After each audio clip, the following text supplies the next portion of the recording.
Before we get into the video, I am linking a charity with this video for ASPCA. Donations you make will go to ASPCA, so if you feel inclined, your super chats will go in support of animal rights. ASPCA stands for the American Society for the Prevention of Cruelty to Animals. It is a non-profit organization dedicated to preventing animal cruelty, which is the subject of today's video. It was an easy charity to choose because of this subject, but I also personally follow their social media and watch their work rescuing animals from cruel conditions. At the end of the video, I will be recommending several other charities as well. YouTube does not take a cut of donations if they are for charity as part of their giving monetization program. This video is going to be brutal and upsetting, so please consider donating or adopting an animal today. I will also see, I don't know the logistics of it, but see if I can get ad revenue if this video is monetized going to the charity as well. We will see. If you can't do either, give it a like, subscribe, or don't, it's fine. Cue the opening.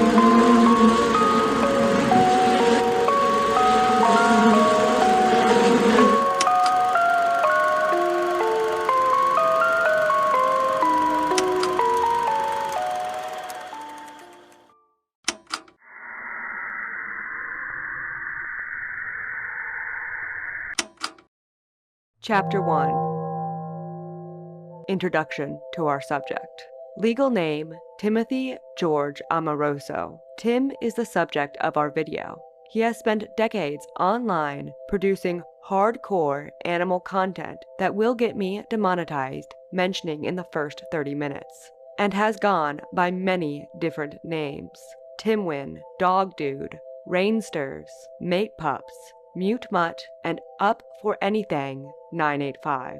It doesn't matter what name Tim goes under. Each name is used for Tim to produce illegal animal videos online. Timwin is one of the most evil human beings I have found on my time on the internet. This man functions as a collection of the worst human desires mixed into one human body. He has been allowed to move as a free man, and I hope this video works as a way to show the public that this man should not, and that the justice system has failed. I want to remind you viewers that no human on the internet is a hero. If you come across any information that could lead to Tim Amoroso receiving justice for his actions, please contact authorities. As we go forward into this video, you will be disgusted and you will most likely want to enact justice. This is normal. What this man has done is so past irredeemable, it would be better if he was never born. But we are getting ahead of ourselves. Just remember, please use the proper channels. Bragging online about getting information is selfish and only is done to stroke your ego. If you care for animal rights, please seek to follow through with the proper authorities. So let's get into the video.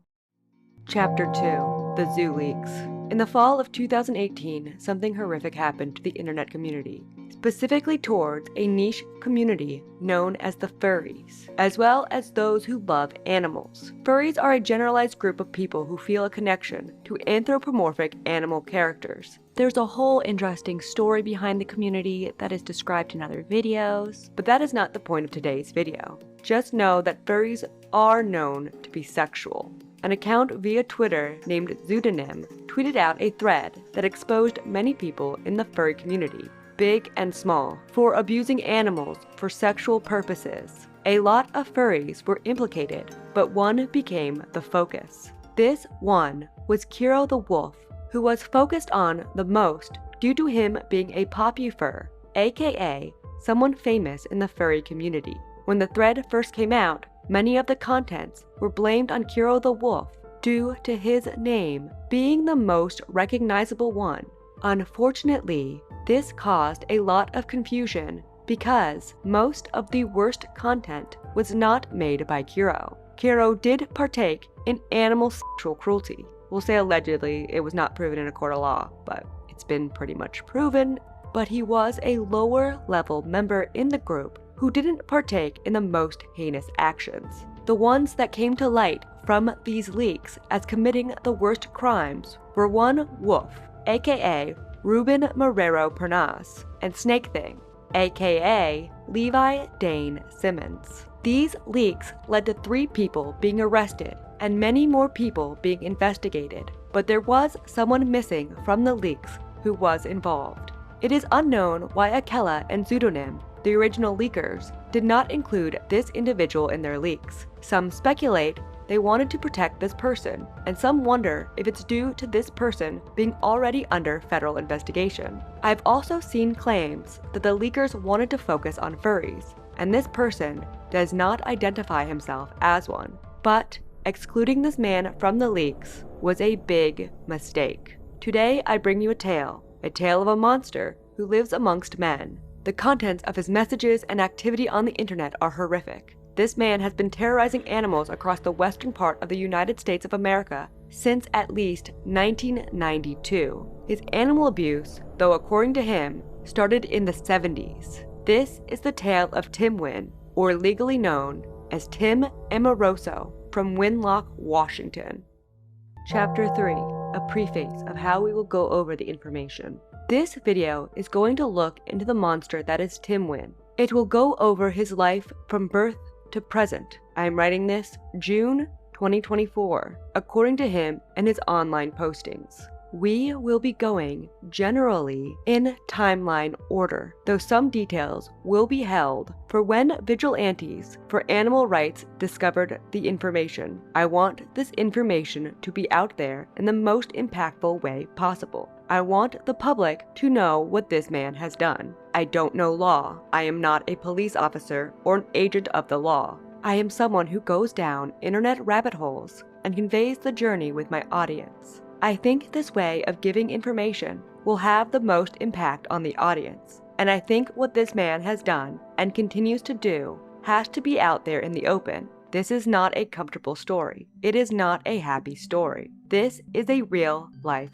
horror story. I want to also note that I used the website Kiwi Farms heavily in my research. They collect information in a way that makes it easy to find the original source and archives. If that's a problem with you, click off. But f*** you. Now let's get into the timeline. Here we go. Chapter 4, Timeline. Part 1, Childhood. Tim Amoroso was born May 6, 1961. According to multiple chats that were later leaked, Tim's mother drank while pregnant, which resulted in him being mentally stunted, which is evident in the way he writes. According to an interview Tim would do with researcher Hanny Miletsky in the 90s about zoophilia, he was raised by both parents. In this interview, Tim's identity was hidden by calling him Isaac, but from details in other of Tim's postings, he did under his real name. It is confirmed to be Tim in this interview. Here's Tim's early life according to Tim.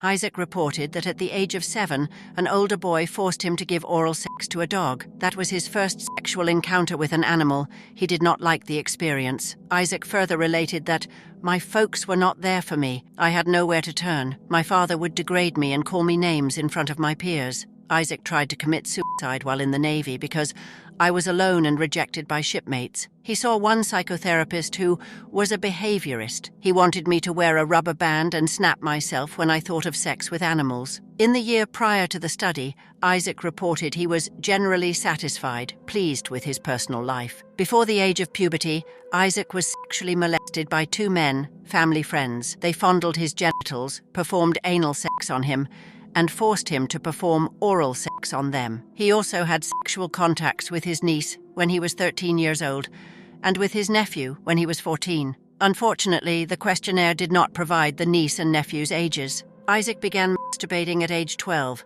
His first sexual intercourse occurred when he was 16 with a friend. Since then, he had 8 different women sex partners, but in the year prior to the study, he did not have sex with any woman. His first homosexual sexual encounter was one of his abuse incidents. He was 7 years old and was forced to perform oral sex on an older boy who lived down the street. Since then, Isaac had 12 men sexual partners, including the 2 abusers, and in the year prior to the study he had sex with a man once. He rated himself as a 4 both homosexual and heterosexual, but more homosexual, on the Kinsey scale. At the time of the study, Isaac reported he masturbated about 10 times per week. According to other posts, Tim began his own sexual experimentations with dogs at the age of 10 years old with a male dog. Not much else is known about his childhood. It was obviously a disturbing one that would lead to dire consequences, and a troubled man that has no right to do what he does on this earth. Chapter 4.2 Early Internet.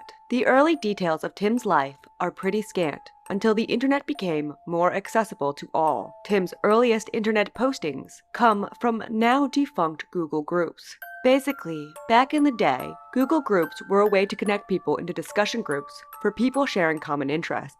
Tim would join degenerate, sex-based groups in the 90s.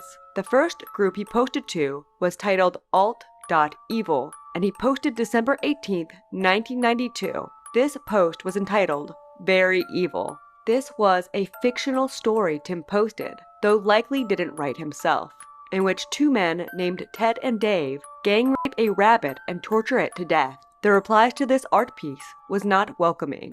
This did not stop Tim, however, who returned to post more fictional stories about animal rape across various Google groups. We know these are Tim's postings because they were posted under his real name, Tim G. Amoroso. The first known bestiality-related material that Tim wrote himself came January 8, 1993, and was titled Sheep. This work of fantasy was more tame than the acts Tim would later get into himself. It's odd to say, but if you know how sick one's desires can escalate over time, these stories, posted throughout 1993, were just the beginnings of Tim revealing his sexual desires. He was in his 20s at this point. He was dipping his toes in the water. Sheep was about a farm boy who has sex with his sheep. No sadism or torture is involved, so even though animal rape is involved, it is tame.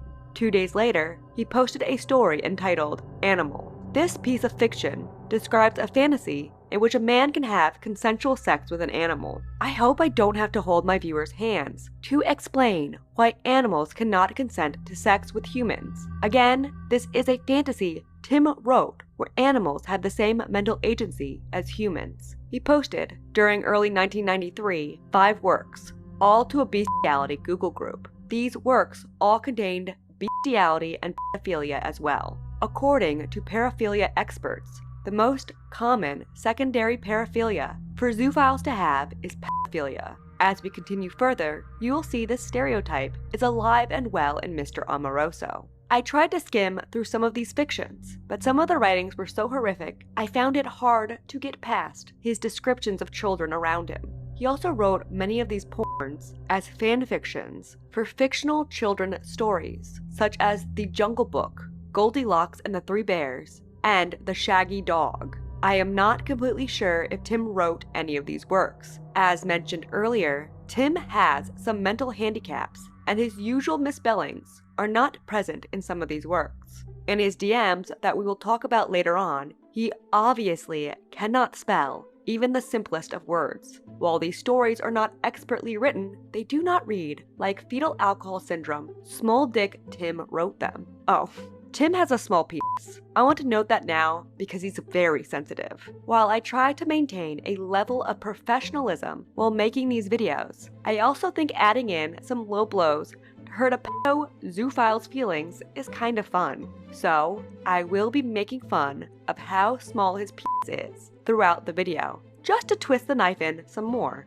These Google group entries were all posted under his email that included his name, Tim, and GA for Tim George Amoroso. May 6, 1993, Tim would repost the sheep story, but this time titled True Lamb Sex Story, to a tasteless Google group, saying that the original group he posted it to didn't like his, quote, lighter version. And note, lighter is spelled incredibly wrong. This lamb story is much more graphic, and Tim himself claims it's a true story. It's about him purchasing a female lamb from a farm, raping her, drinking her piss, and then slaughtering her. I am not exaggerating for drama. This is what Tim George Amoroso from Winlocke, Washington, is into. During this time, Tim was living in Patterson, California, but at some point in 1993, he moved to Winlocke, Washington, and it is assumed it was due to him running from the law. This is not 100% proven, but a comment was found in an archive from someone who claimed to know Tim. This is what the comment read. I did some research in that area. I found a man by the name of Tim Amoroso who lived in Washington who would rape and kill animals. He was good friends with a man named Randall Pepe. He used to live with a man named Steve Rice and Aaron Myers. Now going from that, it seems there is an article from 1999 involving Steve Rice and Aaron Myers stating that they fled the state of California after being accused of sexually assaulting their dog. Also, previous addresses when looking through websites that collect people's data, you can see addresses line up between these three men, Steve, Tim, and Aaron. What these men did to these animals during this time are not completely detailed, but Tim would soon create some of his most well-known videos. Another thing I would like to note, up until pretty recently, Washington State did not have any laws against bestiality. They eventually did enact some laws after a story called Mr. Hands, where a man in Washington got f***ed to death by a horse. He wanted it though. Anyways, again, Tim would soon create his most well-known video. We will get to Tim's most well-known video in a moment, but most of the horrors Tim committed on video were committed in the 90s and early 2000s. Before they were created, he was most likely making content with these two men in California, though what they did does not exist online anymore from what I can tell. He was married at this time to a woman named Lizette. We can tell he was married at this time because of an AMC poll response he did April 17, 1993, where he posted about he and his wife. Lizette is someone who often posts about animal welfare, though as we go into the video, it is most likely that she knows what her husband does behind closed doors and remains with him. I do not know her mental or physical abilities, however. She may not be cognitive enough to really comprehend the evil she lives with. It is believed that during this year, Tim Wynn connected with the true love of his life. No, it is not Lizette. It is a golden retriever named Mandy that in later writings, Tim detailed having a Wiccan wedding ceremony with. Mandy would definitely be the love of Tim's life, him detailing it over a decade later on a website called The Beast Forum, which is a forum for bestiality enthusiasts. Under a thread titled, Your Most Memorable Experiences, Tim writes, as Rainsters. About 8.5 years ago, I received my golden retriever puppy. I had seen her about 3 weeks prior, but she was too young to come back home with me. The day came that I was to pick her up at the airport. Of course, I got there about 2 hours early, just in case. Well, it happens that she was to be picked up in the cargo area of Alaska Air. Finally, the hour is here and I see the plane land. And I wait. 15 minutes, 30 minutes, 1 hour. At this point, I am literally in tears, figuring the worst. That she had been lost or stolen or worse. Finally, 1.5 hours after the plane had landed, I am still sitting in the lobby, totally crushed. And I look up to peer through the tears, and I see a crate being lovingly carried by two men toward me. I run to see, yes, it's Mandy. And I take her from the crate and sit in the middle of the airport bawling, holding my dear girl. Yes, holding her in total love and joy is what I will always think of as my most memorable experiences. By the way, my avatar is Mandy.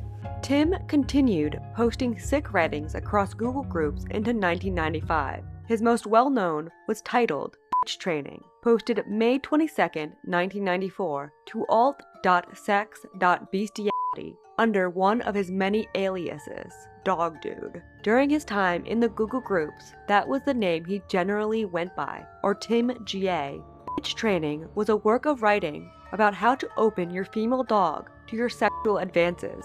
I won't read it for you. It's gross and stupid, though the grammar appears to be better than his other writing, which makes me suspect he had help writing it. Remember, Tim Wynn is retarded and has a small dick. But Tim was opening up more to the internet. It seems he found a way to connect with people with similar fantasies. Many people can escalate their degeneracy by introducing themselves to the infinite world of online pornography, especially if one has access to the deep web. I've seen many people in my time watching people online groom themselves through gooning into being attracted to horrific things.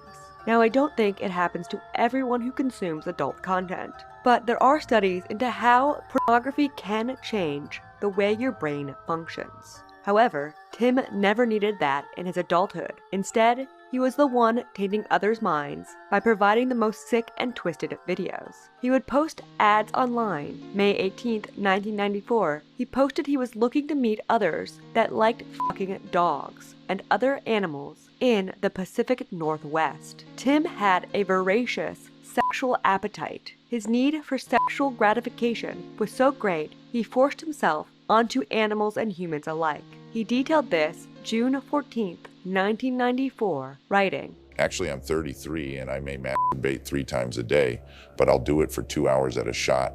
I find that I'm getting to work late because I do it when I first wake up and not getting to sleep until 2 a.m. because I'm still doing it then.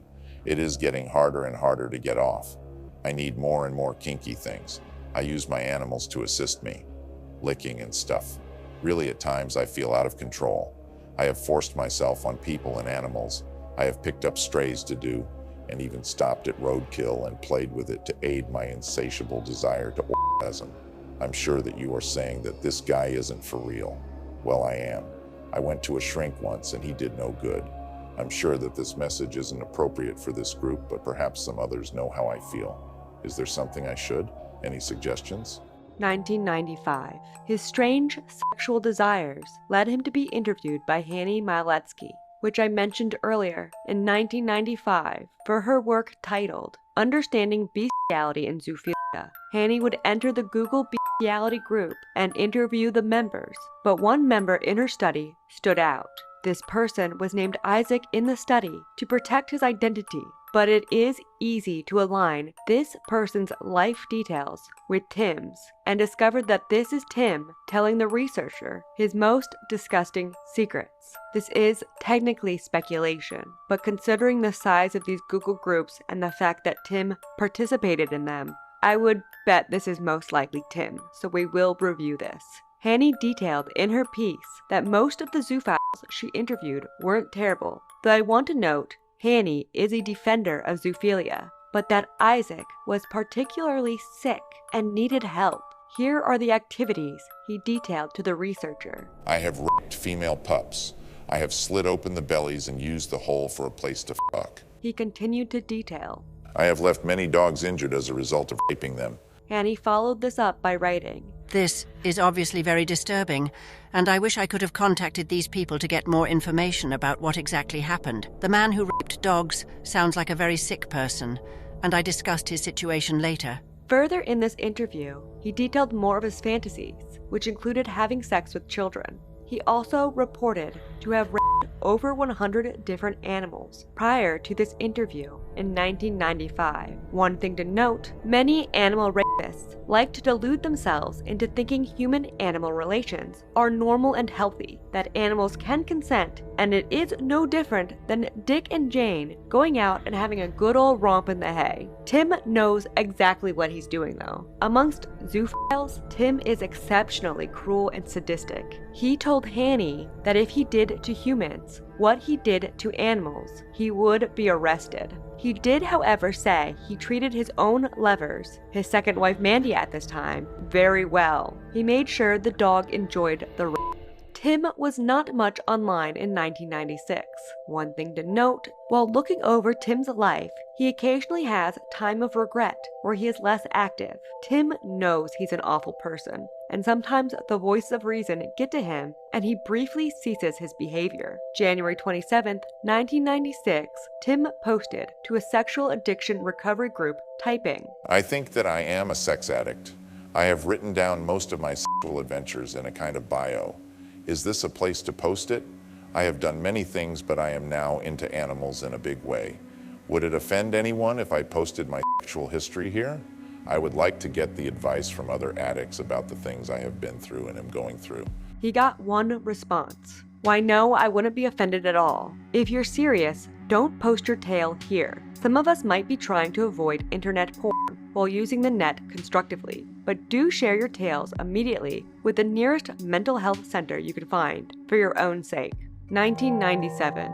In 1997, Tim lost his dog, Farquhar. He wrote about it on a website called SleepyNet under his dog dude handle. It did not appear that the death happened due to anything Tim did to the dog. He would get another puppy the same year, according to a video by a YouTuber named Archive the Wolf. From looking at archived posts from an old internet thing called Usenet, Tim would proceed to post pictures of dog genitalia through 1997, most likely of the new puppy. 1998, famous videos. Tim would progress past just uploading puppy photos to uploading his own work to the net in 1998 for organizational purposes. I will detail Tim's most well-known videos in this part. They were all most likely filmed in the late 90s and early 2000s, all extremely horrific and graphic. I want to add here that because a lot of his worst content that would most likely land him in jail happened during this time, that Tim is most likely able to avoid jail now. Animal cruelty laws have short statute of limitations that definitely would not land an arrest for these over 20-year-old actions. It is thought by many zoo hunters on the website Kiwi Farms that Tim made 3 of his most well-known works during this year, 1998. These are Easy to Open, Gushy, and Hung Bitch. Oof. Hung Bitch will be legendary on the internet amongst zoophiles and gore enthusiasts alike. Hung Bitch, as mentioned before, is more gruesome than the name suggests. The description of the video on Kiwi Farms caused me to hyperventilate. It involves skinning a dog alive, raping it, and hanging it. Tim films the video while another man does the act. A wiki, called the Screamer Wiki, would describe each of these videos that were made during this time. All of these videos involve extreme animal rape, mutilation, and murder. And, in some cases, Tim would eat parts of his victims, though this was not in any of the videos we will talk about. Yeah, I just wanted to add that sometimes he ate the sexual organs of the animals he raped with his cum inside of them. The dogs in these homemade pornographies all met terrible fates that they did not deserve. I really cannot describe these videos online. I feel as if it would trigger some kind of indecency law with just the description. This isn't just me not wanting to get demonetized. In fact, while making this video, the wiki went down, and I wonder if even the descriptions could have caused this. Just know, I originally read out the descriptions from the Screamer Wiki and had to stop, because I was crying. I then typed them out and had an AI read the descriptions, but while listening back to it while editing, all I could think is, no one should hear what this man did in this much detail. What was done to these dogs is insane. It feels unreal. Like, how could something like this happen? How do we, a collective we, allow this to happen anywhere on this planet? It is cruel. It is disgusting. And the people who do these actions to living creatures have no right to exist on this earth. It can cause a religious man to question the existence of God, and an atheist to desire the existence in the face of evil. The descriptions will be on screen for those brave enough to read. Some of these videos are also thought to have been produced in the 2010s, when Tim wasn't really active on the ClearNet. As someone who did not view these videos, I cannot confirm the exact time, but all these videos are attributed to Tim. The creation of these videos would mark the end of posts from Tim in the 90s. After this, Tim would go by different aliases in the 2000s. Legend says that Tim was caught in the zoo community for his egregious abuse of animals. I am unsure of where the following DMs took place, but someone by the name of Jamie said by late 1998 everyone knew about Tim's puppy killing. It seems Tim was caught. I believe he was caught by other practicing zoos, such as a man named Douglas Spink. They most likely gave him a warning but did not inform police, because they themselves were also participating in illegal and dangerous sexual activity. Chapter 4.3 2000 to 2009 ClearNet Tim. Tim Wynn would reappear on the net on LiveJournal March 6, 2003 as Mute Mutt. Mute Mutt would be used in later pornographies he made as initials, MM for a watermark. His first post was innocent, writing, Well, I finally made it. A good friend gave me access to this. I had been hoping for a long time for someone to think I was cool enough to give me a code.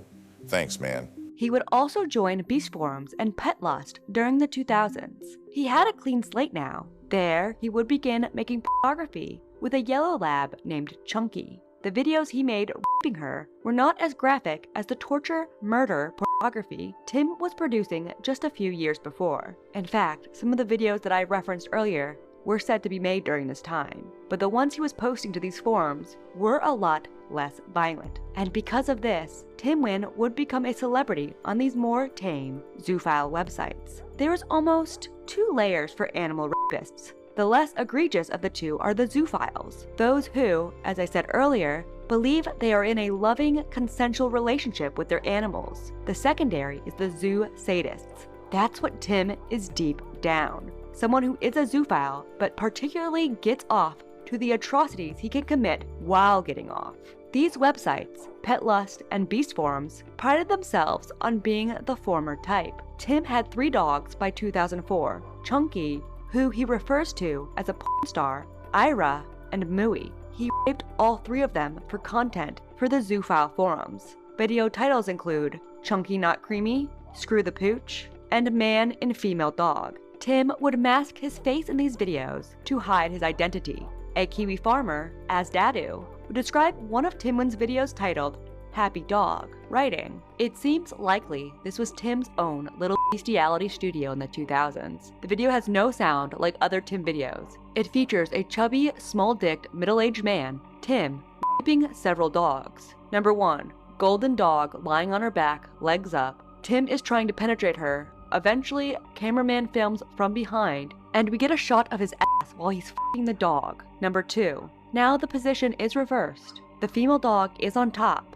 He grabs her tail and starts humping slowly. Number 3, golden dog is again lying on her back on the bed. Tim is standing behind holding her belly down while a Rottweiler licks the dog's vagina. He then lifts the dog up, putting him on top of the golden female, grabs the base of the penis, and penetrates the golden with it by lifting her from below and pushing her upwards. He ends by rubbing the tip of the Rottweiler's penis with the golden's vagina. At this point, she is squirming. The home's wood panel floors make a cameo, as does Tiny Tim. Number 4, the golden is now clearly squirming. Tim is holding each other with a grip and continuing to force sex with each other. After this, he removes the Rottweiler and moves in place to rape the dog himself. Another video he made that As Dadu summarized was titled Onyx. During this time, he had the MMP watermark on his videos for Mute Mutt Productions. Other videos include Tippy, Platinum, Gold Muff, Small Furry Animal, and Ox Lika. Not every video featured Tim, however. Some would include other zoophiles. But just know every video featured sexual abuse of animals. Some of these videos would feature voice clips of Tim. This would be clipped later by people hunting for those who abuse animals. This is the voice of a monster. Okay, you're kind of blocking the light a little bit. There we go. Go ahead and get him all the way on sheets when he gets hard. Wow. Go ahead and, pull his sheets back and get him all the way out there. Because he really gets out there. He gets big. You give Rigel a run for his money.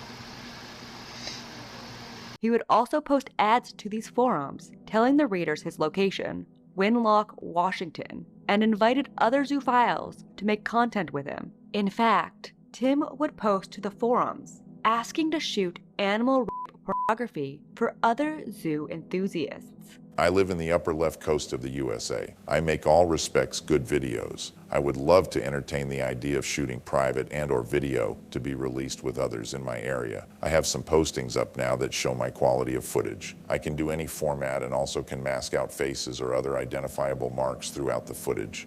PM me or pop me off an email.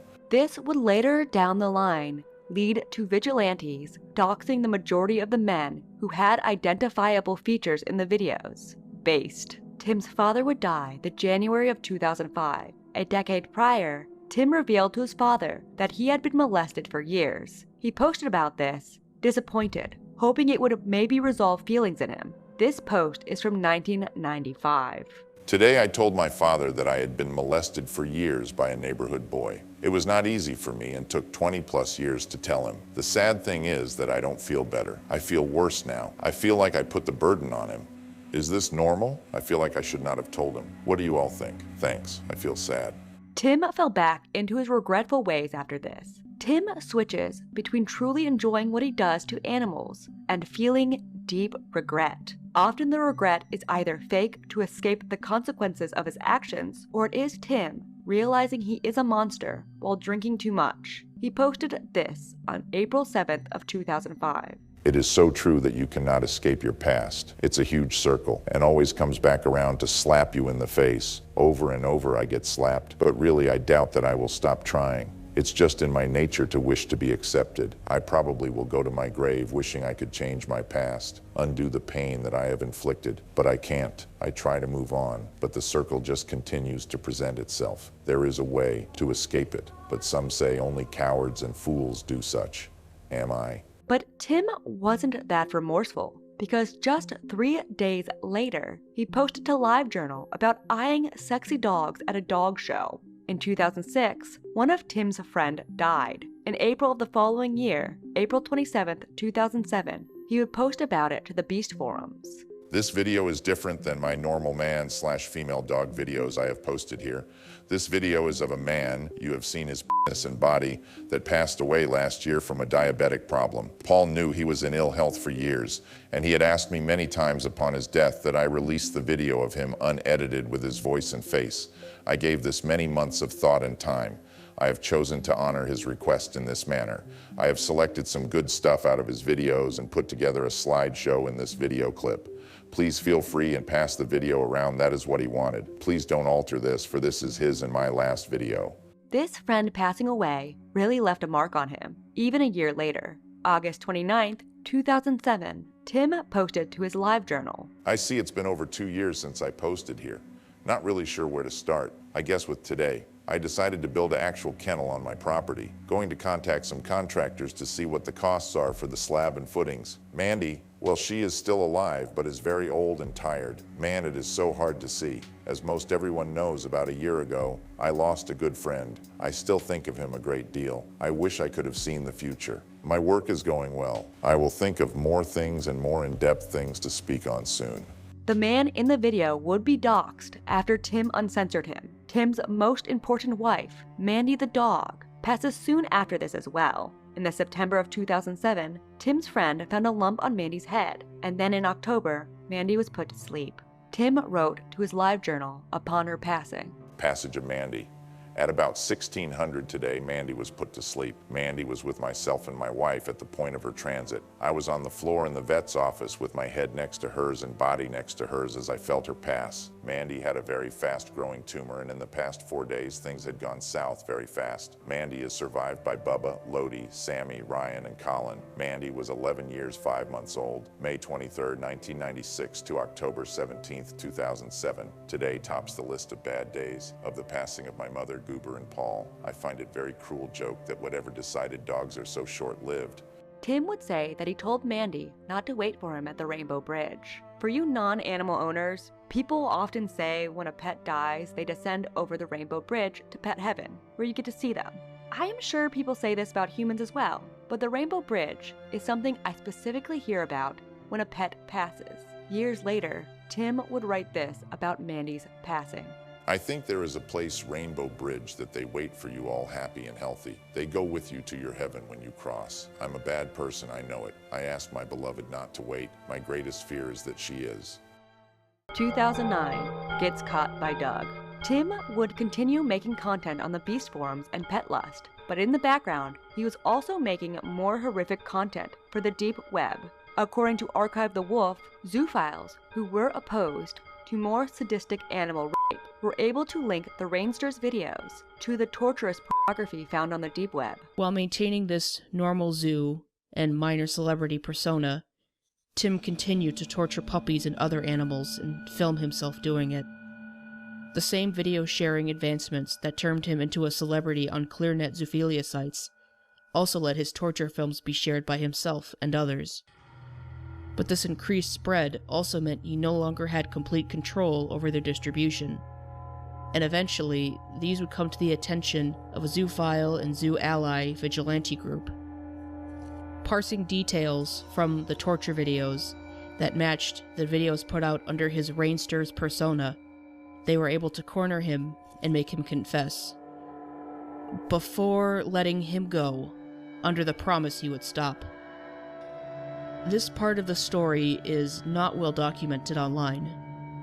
The only reason we even know it happened is because Tim broke his promise and went back to filming himself cutting open puppies and eating them. Unsurprisingly, it resulted in him being caught once again, this time with the help of the bestiality advocate Douglas Spink, also known as Fausty in zoophile circles.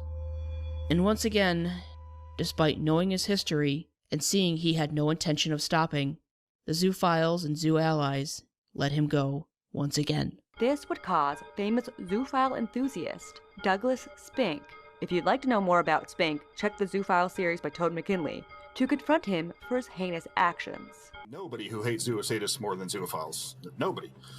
I say this from first-hand experience. So when such monsters pop up in our world, they are swiftly spotlighted and dealt with, usually quietly, with no big public fanfare, and solely with the aim of ensuring that they don't ever hurt anybody again. If Spink had indeed put a stop to people torturing animals, it would not have excused him from raping them himself, but it would have been a net positive if even one animal abuser was taken off the streets. I'm all for these sick fucks turning on each other. Unfortunately, that isn't the case. Spink's idea of stopping people who torture animals to death is not to report them to the police and have them arrested. It's to get them to stop abusing the animals without bringing heat to the zoophile community. I've already disclosed my own history in working with ad hoc groups to address zoosadists in the past. For us, it's simple. It wasn't about getting lauded publicly or getting people arrested or getting people ostracized from the community. For us, success was making sure these people could never hurt another animal ever again. That's the goal, obviously. Now, short of that goal, we would deem our efforts to be a failure. That's pretty simple, isn't it? He repeatedly claims that his crusade is above the law, and is in fact more effective, because whatever vague methods he uses actually makes animal torturers stop what they're doing. Specifically, he gloats about his success in taking down 2 zoosadists in the past, one Randy Pepe and Rainsters, the latter of which was widely known in the early zoophile community for producing, quote, normal bestiality, as in just rape. This was apparently the second time Tim had been confronted and warned to stop his torture of animals. It is alleged, and might even be, that both times it was Douglas Spink who confronted him to give him a final warning. Now, why did a group of people who claim to love animals in a more complex and special way than normal people not report Timwin to the authorities for his crimes? Well, they want to protect their own animal rape. Doug would act as if he was a true animal lover, that his sex with animals was consensual and loving, but he would always make sure to protect his own ability to get off rather than that of animal well-being. Tim would disappear from the clear net as a zoophile at this point. No Google group postings about jerking off with fur, and no videos to the Beast forums with his dog Chunky. 2009 to 2014 disappears from ClearNet as a zoophile. Between 2009 and 2014, Tim's ClearNet activity was scant. However, according to the Screamer Wiki, he possibly produced 2 of his videos during this time. But from other Kiwi Farms posts, it does seem more likely that the majority of his content was made between the 90s and the early 2000s. We will go over the few postings I could find of his during this time period. Also, because of his emergence later in the timeline, we can find private activity he did during this time period. For example, he created an account on some website called imgsrc.ru that a Kiwi farmer says is notorious for CP. That's child porn. The folder, which is locked from viewing, that Tim uploaded to this account was titled Child Bath. So it is likely Tim was using certain websites to share and spread child porn during this time, allegedly for legal reasons.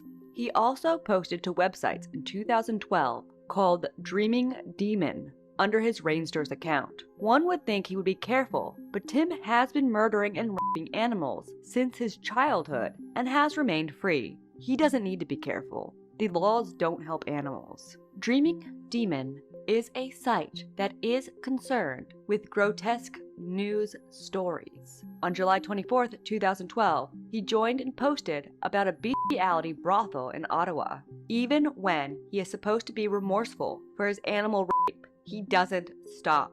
During this year, he also began posting to Reddit as Winlocke Tim. He posted mostly to the Ask Reddit throughout the December of 2012, which revealed more information about himself. It revealed his distaste for human women and his obsession with masturbation. But even more disturbing, December 24th, 2012, Tim posted to the Ask subreddit. The archive link to the post is not working, but I believe the original post was asking Redditors the hardest things they've had to do in their life, and Tim responded, "Put down the love of my life and telling her not to wait for me at the Rainbow Bridge." I mentioned this before, but while researching, this statement really sticks with me. Tim knows he won't have the good ending. Tim knows what he is doing is wrong and continues to do it. There are a few points where Tim will seek rehabilitation from his addiction, but it never lasts even a year. Tim would reappear on bestiality internet briefly as well in 2012 to remember his friend Wolf dying in a car accident.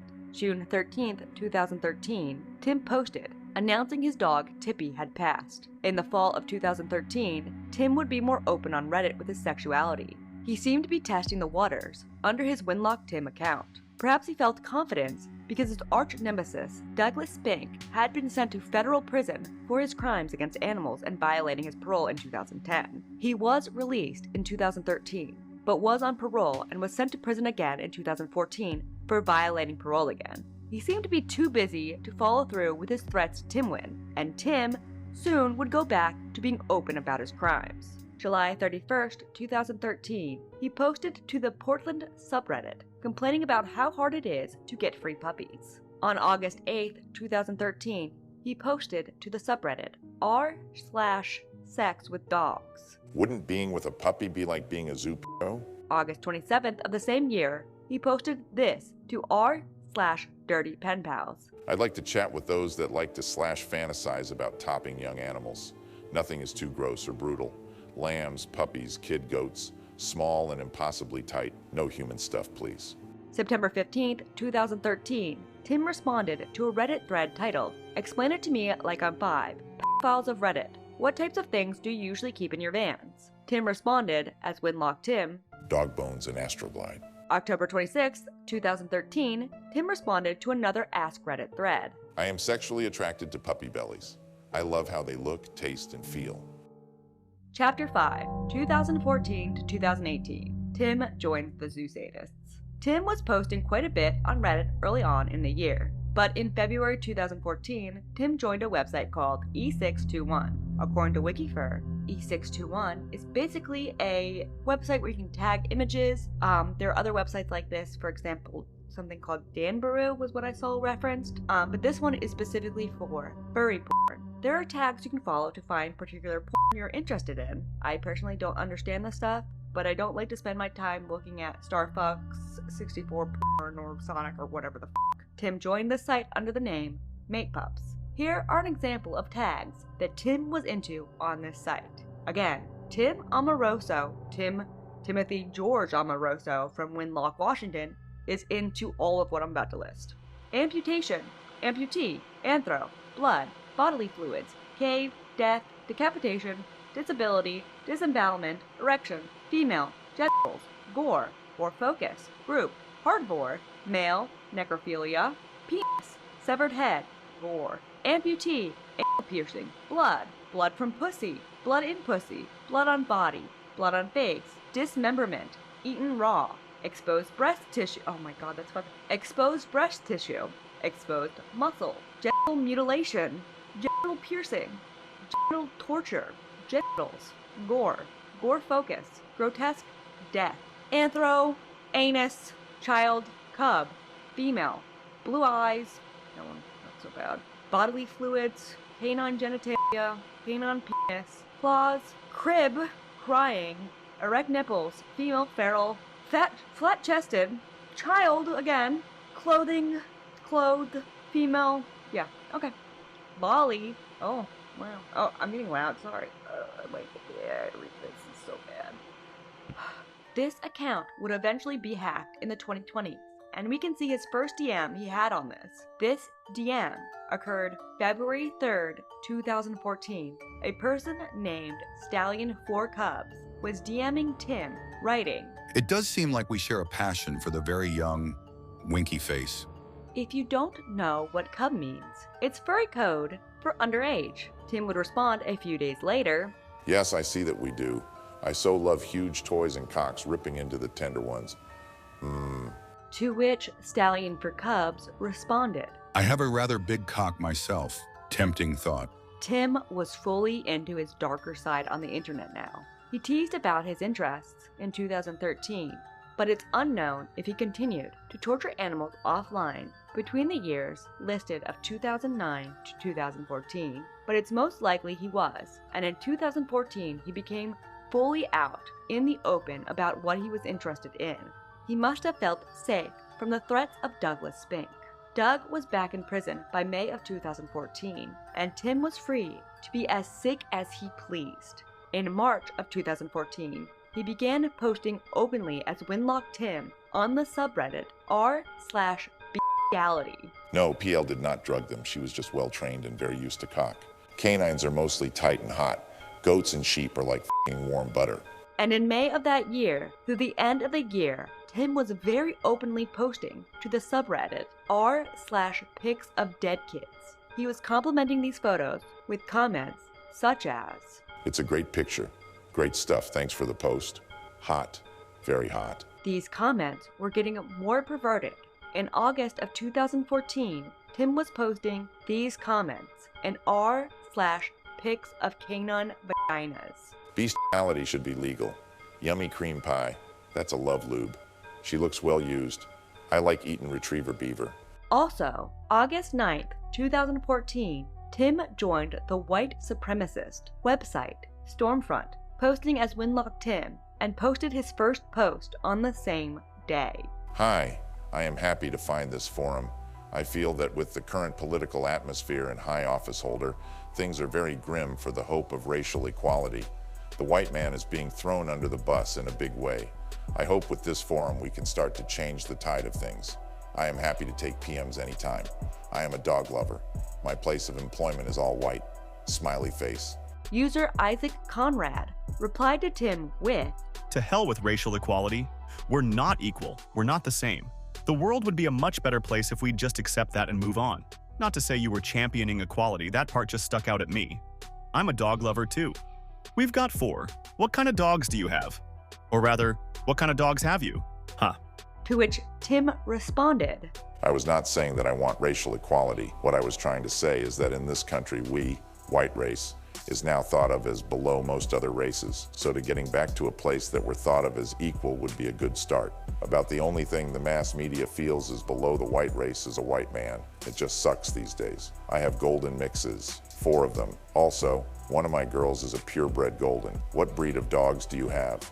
That was Tim's final response on the website. Racist and a dog rapist? Pick a struggle. August 12th, 2014, Tim posted to r/baddragon about how small his penis is. As we will see in later DMs, Tim is very sensitive about his small penis.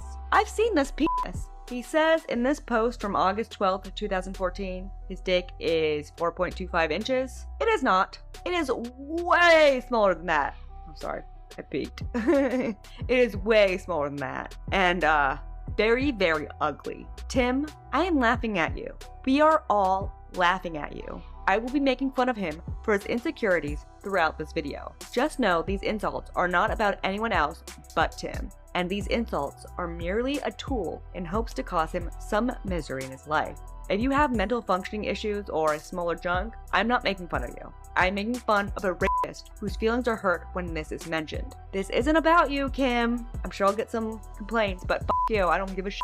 We're gonna make fun of this dog rapist's tiny dick. September 2014, Tim created his Reddit account, MatePups. Tim repeated something he has said before under this MatePups account. On September 19th, 2019, in a comment in the subreddit r/confession, Tim wrote about how he will not cross the Rainbow Bridge. I think there is a place, a rainbow bridge that they wait for you all happy and healthy. They go with you to your heaven when you cross. I'm a bad person, I know it. I asked my beloved not to wait. My greatest fear is that she is. Tim continued to post as Winlocke Tim up until the end of 2014. That is, until December 2014, when Tim created his own subreddit. This subreddit was titled Innocent Victim Reports. Innocent Victim Reports were a collection of news stories of people who met a terrible fate despite not deserving it. This includes animal and child rape stories. This was a legal way for Tim to post about his fetishes, as well as connect with others who are as sick as him. His first post to this subreddit happened on the same day of creation. This was a post reading, Yankee Rusty Torres gets 3 years for hitting a home run with an 8-year-old girl.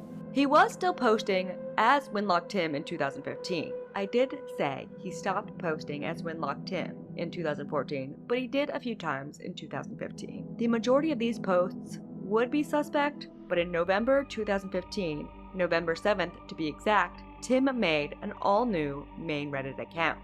This new Reddit was Dog Slot, reading directly from a Kiwi Farms post. User, Dog Slot Reddit account, created 2015. User created the subreddit r/sexy_dead_dogs and created the subreddit's only post, New Kinky Animal Sub, which reads, PM me if you like sexy use of animals. User also commented, I do find dead dogs and puppies very sexy. Under the same post. He also began posting images to r/men f***ing animals. These images were titled Sheep f***ing, black cream pie, black animal, rotten heat, usage of randomness, male on male canine, doggy BJ. It tastes like iron and salt, sitting on the dock of the bay. Very old 8mm grab of man f***ing F Dobie, wet dog twat. Please place any request here. I have a very wide and deep collection of animal-related activity. Enjoy, please. Let's try and keep this sub alive. Tim was back in the business of posting content now. November 11th, Tim commented, Here is the attempt at an anon file hosting site. Feedback about the hosting site, please. Throughout November, Tim posted shots from his works, hinting to users of the subreddits Men F***ing Animals, Necrobestialcest, and Bestiality that he had videos to come. By the end of November, he upgraded from posting images to posting animated GIFs of the animal rape pornography he had on file. A lot of this content was work he started himself, his obese body and tiny penis seen on screen, raping various dogs. December 22nd, 2015, Tim made a new subreddit titled sexy_dead_dogs. I mentioned this. This was what his first post to that subreddit read. New kinky animal sub. PM me if you like sexy use of animals. I do find dead dogs and puppies very sexy. This sub must have a verified email attached to your nick.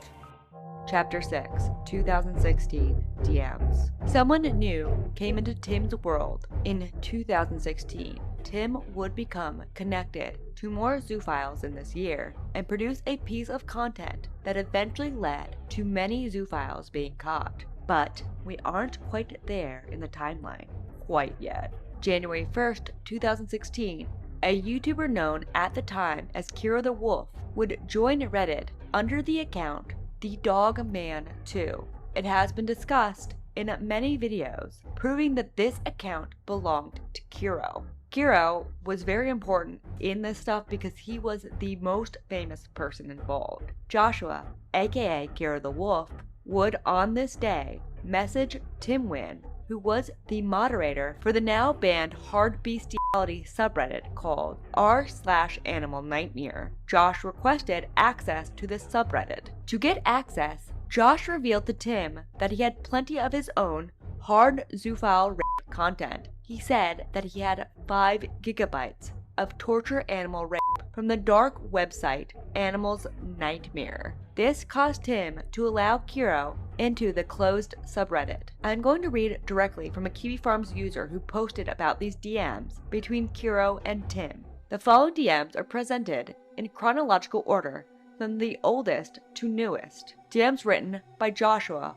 R. Green. Timothy and Joshua first met when Joshua messaged the mods of r/Animal Nightmares, a banned subreddit created by Timothy dedicated to sharing hard bestiality pics and videos. To prove his Zoosadist credentials, Joshua reveals that he used to be a member of the now defunct dark net site Animal's Nightmare and tells Timothy that he has plenty of saved content from said site. How much content had Joshua downloaded from Animal's Nightmare, you might ask? 5 gigabytes. Timothy was impressed by this to such a degree that he approved Joshua as a submitter to r/Animal Nightmare. Joshua revealed to Timothy that he particularly enjoys the, quote, the forced ones, as long as they're not killed in the act or seriously hurt, unquote, and that he, quote, loves the necro-zoo ones, unquote.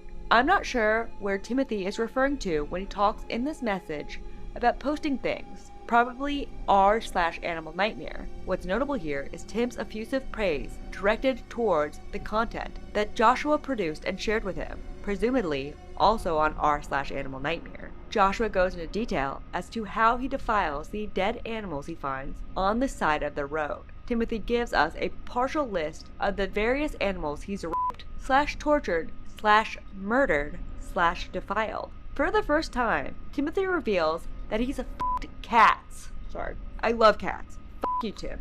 Ugh. Timothy also takes credit for ETO, Biggie, etc. Interestingly, in the Telegram leaks, Timothy was very coy about his involvement in producing these videos and avoided taking credit. Stay tuned for a future post about this. Joshua opens up even further to Tim, revealing they have far more in common than you might think. Joshua fantasizes about having, quote, normal sex, unquote, with a wolf before cutting its head off and sticking his dick down its throat hole. Joshua even has an eerily similar interest in cutting open animals' bellies and f***ing the hole. According to Timothy, if two people have the same sadistic fetish, then it's, quote, not messed up at all, unquote. The final Reddit DMs between Timothy and Joshua show Timothy requesting permission to re-upload some photos Joshua produced. They then moved their conversation to Telegram. Their DMs were horrific. Interesting reply to my necro post. I'm not into breaking bones, but one thing that I like to do is if their intestines are exposed, I like to cut it open and then f*** their large intestine semi:*D. It's also fun to do that with their throats as well, :D. What dead animals have you done? I can't agree more with you in fucking the lower abdomen cavity. It is just what I was implying when I mentioned SPH. Truly, you are for real. I have been with many dead canines, young and old. Young is best. Been with dead mice, rats, dogs, cats, deers, goats, sheep. I am sure I am missing a few, but you get the picture. I do kill critters for my necro needs. I couldn't bring myself to kill another creature. If they died from a car or natural causes, they don't really need their body anymore, so I don't mind using it winky face. But I am kind of jelly that you've been with so many. Happen to have any more sexy pictures of your encounters? I suspect you have seen my work, ETO, Biggie, etc. I don't think I have. I've seen the deer one you posted and the dead dog, but that's about it. By January 10th of that year, Tim began to post old videos from Pet Lost to the various animal-themed subreddits. January 23rd, Tim responded to several comments with the same text. This sub is about folks that do extreme sex acts to animals. This can include S&M, rape, torture, snuff, and necro. Do you still wish in? He was completely back in the business of torture zoophilia. February 20th, 2016, Tim posted to various subreddits implying his dog at the time, Colin, had passed. April 30th, 2016, or around, Tim joined the furry website Fur Affinity under the username MatePups. He also joined Ink Bunny as the same username, most likely around this time, but eventually changed his username to Fox Kitter. Before his account was deleted, all his favorites on Ink Bunny were of artwork of children, human and anthropomorphic furry children. Through these various accounts, Tim would gain access to new zoophiles and would eventually be invited to several furry groups by a man who went by the name Snake Thing.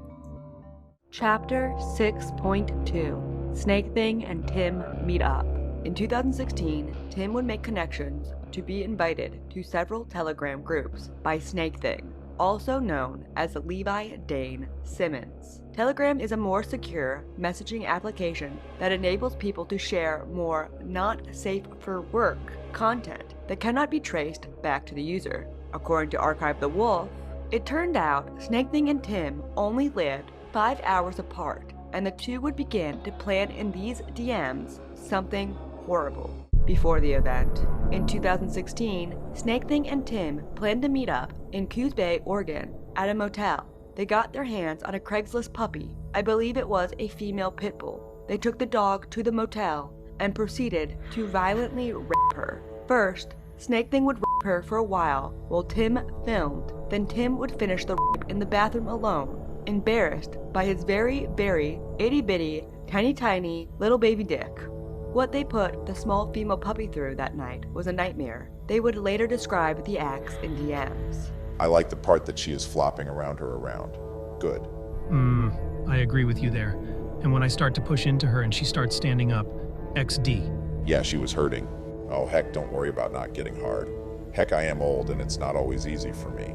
I am shy about my size is sort of why I fucked her in the bathroom. But perhaps next time I will try and get some wood around you. Smiles. I find it easier to get the mental preparations right for me while I'm hard, though with more experience it'll get easier with time, as you said. Aw, I heard that splashing all over the bathroom, and I felt it on my feet too. XD. Must have really scared her to get her to piss herself that much, you sexy. I'm glad you had a nice time with her, though. Next time I'll watch you fuck her. As with your size, it may not be the best in the world, but I love your tool that you got in between your legs. It's used for quite the fantastic things, and that is what counts the most. Yeah, it was easy to get her to pee for me. I rubbed her gash a bit and had her out a bit down on her vulva, and she was a fountain that quickly. Damn. Looks like me fucking her hilt deep wasn't enough pain for her. Going to have to give the next pups, we'll have more of that then, to make up for lost pain we didn't get to do. Yup, make the next one suffer. They were meant to snuff out the puppy when they were finished. Snuff out means murder her, but Snake Thing would say he wimped out of it after looking into the puppy's eyes. I don't much mind looking into their eyes. It is fun when you are about or taking their life. Sometimes. Depends on the pup. Some I can see they are smart and seems to have the wheels turning. For those normally I set free. The one we had I also regret not snuffing her after you were departed. But I didn't. She would have been fun to use all limp and stuff. I know you held back for me, and it is appreciated. While I regret now not snuffing her, I was a bit emotionally fragile for a little bit afterwards, thanks to the mild stress of the situation. Not a bad thing. And my nervousness. Depends on the pup, I guess, as you said. Next time, as I promised you, we're gonna snuff the pup, I promise. And remove its head so you can fuck it. I want to see your cock covered in puppy guts, and I have to untangle it with my maw. God, we need it ASAP. I want to ruin a pup next time. I don't want it to be let go. Last time it needed to be for my emotional thing, but this coming time definitely won't live. Heart. Yummy. We can kiss after I have untangled your tool from the puppy's SBH. The puppy was dropped off at an undisclosed location, physically damaged and bleeding from the rape she experienced. It is unknown if she survived after the event. After the event, they would reminisce and talk, and they would plan to meet again. Same here. Someday it will all come together again like it did with the horror we had. Smiles. It will, definitely. I really look forward to that day. It'll be quite the experience. This time I think we will both be more comfortable and the puppy will suffer much more from her used ripped parts. Wholeheartedly agreed. We got to meet, and we know each other now and are a bit more comfortable. It'll help a ton for next time. Definitely. The pup will suffer quite heavily. Cut limbs, open body, off head, etc. Yes, she will be wishing for us to snuff her. Which we will do for her, definitely.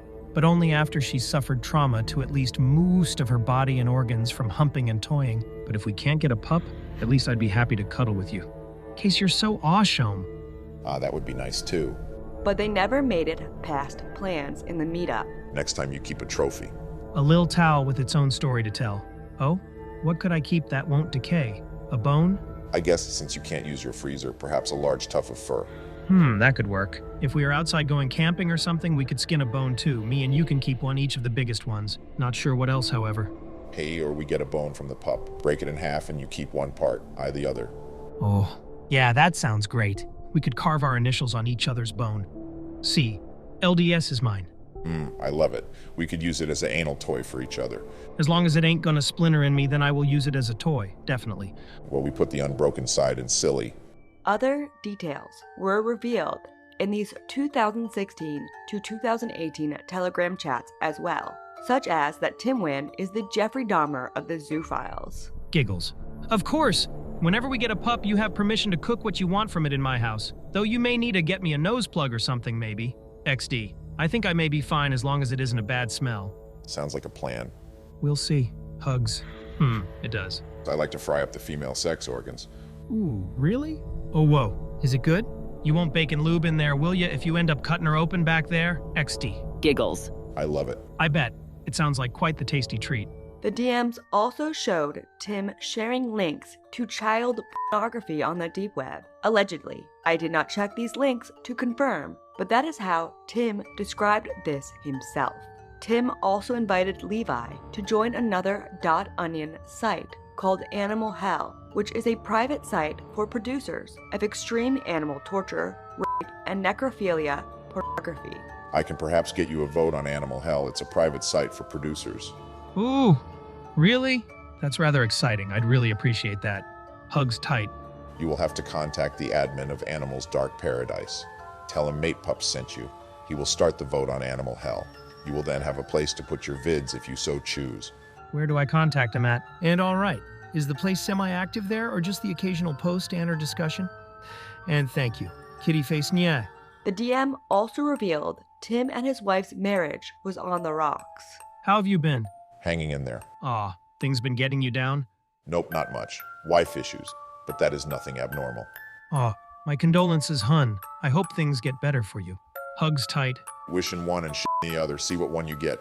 I don't quite understand what you mean. Oh, whoa. It's an old person saying, not a chance things will change. Ah, I wish I could help. Cry face. Thanks. A few of these DMs also showed Tim expressing regret for his actions, usually fueled by alcohol. But these guy-hurting animals, just hear them scream is BS. What sense is that? Jerks. Makes me think they have never really loved a dog. I have. I miss Colin, and it's been a year, but it sucks. A person's interest is a person's interest. I may like the yelping and whining as well, but not pure torture. There has to be some humping or something in that regard for me. As I've said as well, fantasy is a lot more tantalizing than reality is. They may talk big game, but we aren't 100% sure they'd do it besides Moose. He'd do it. Yep, I know. Holds on to. I wish you still had him. You would have loved him. He was so into humans. Smart as hell. I wish you could have met him. I wish I could have met him too, hun. He sounds like an amazing dog and an amazing friend. I only had his ass when he was a puppy. He was not a f***ing toy. I miss him. Sorry, too much vodka. You know, it's actually kind of interesting. The more time passes by and the more I paw to the stuff I made and to my thoughts, well, it was gradually building up over the years, but now that I've experienced it, I'm starting to become even more numb to it. I don't feel as guilty as I used to. Feels refreshing, actually. Weirdly pleasurable in the thought, too. The thought that I don't feel guilty about it anymore, that is. Yeah, the guilt quickly fades away, I have found with puppies. I don't find it that fast with adult dogs. I'm just sort of weird that way. Rubs your ears a bit, and I guess it can sort of correlate with mine and yours death-fearing a bit.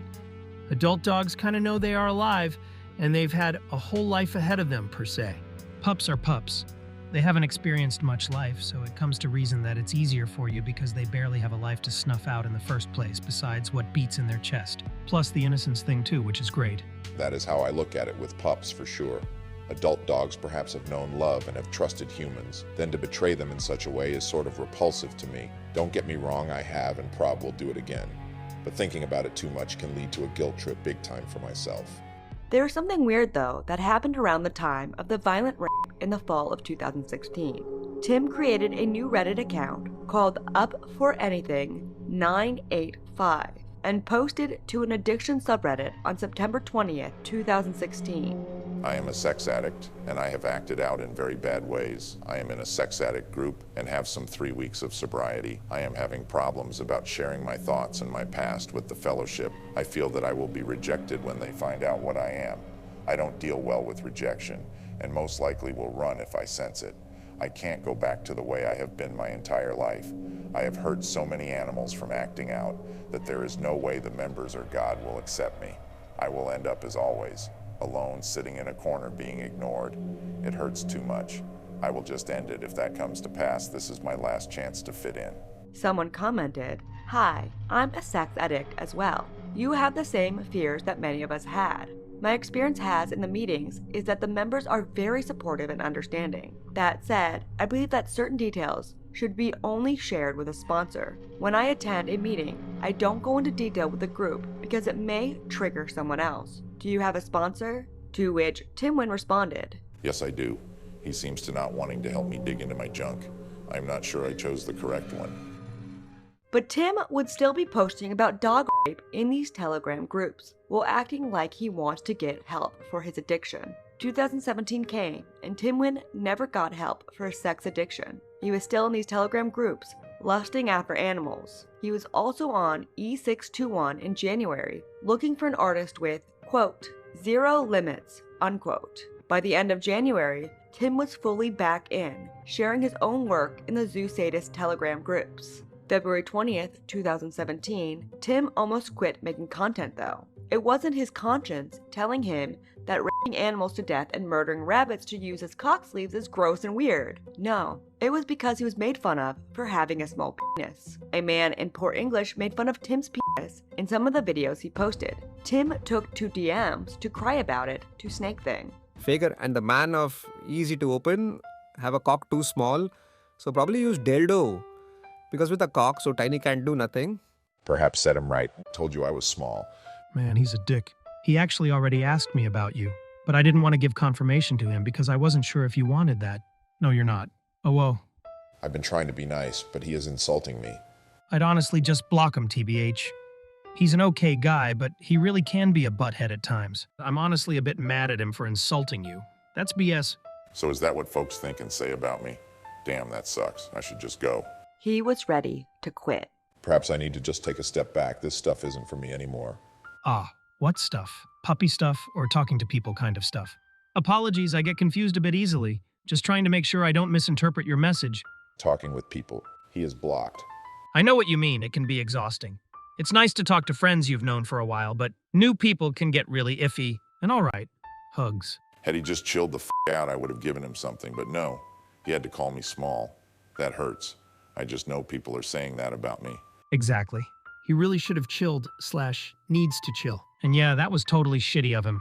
F***ing BS that he'd say that. And I don't think that, as I said. Can't say for others though, but I don't think they think you're small.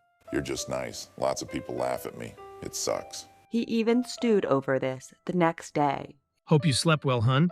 Is that person talking shit about me? I asked Golden to kick him, but he didn't. So I left the Beast group. It shows me what people think of me. I haven't noticed him say anything about you in the other regular Beast group, I think. And, squeezes. I will finish encoding your vids. After that, not sure. It was disturbing to be called fake in the PS comment. I would have thought others would have called him out on it, but nothing. It's prob time. I just do my own thing. I have to think on that. All right, hun. Well, I know. I would have honestly been hurt if someone said that to me, too.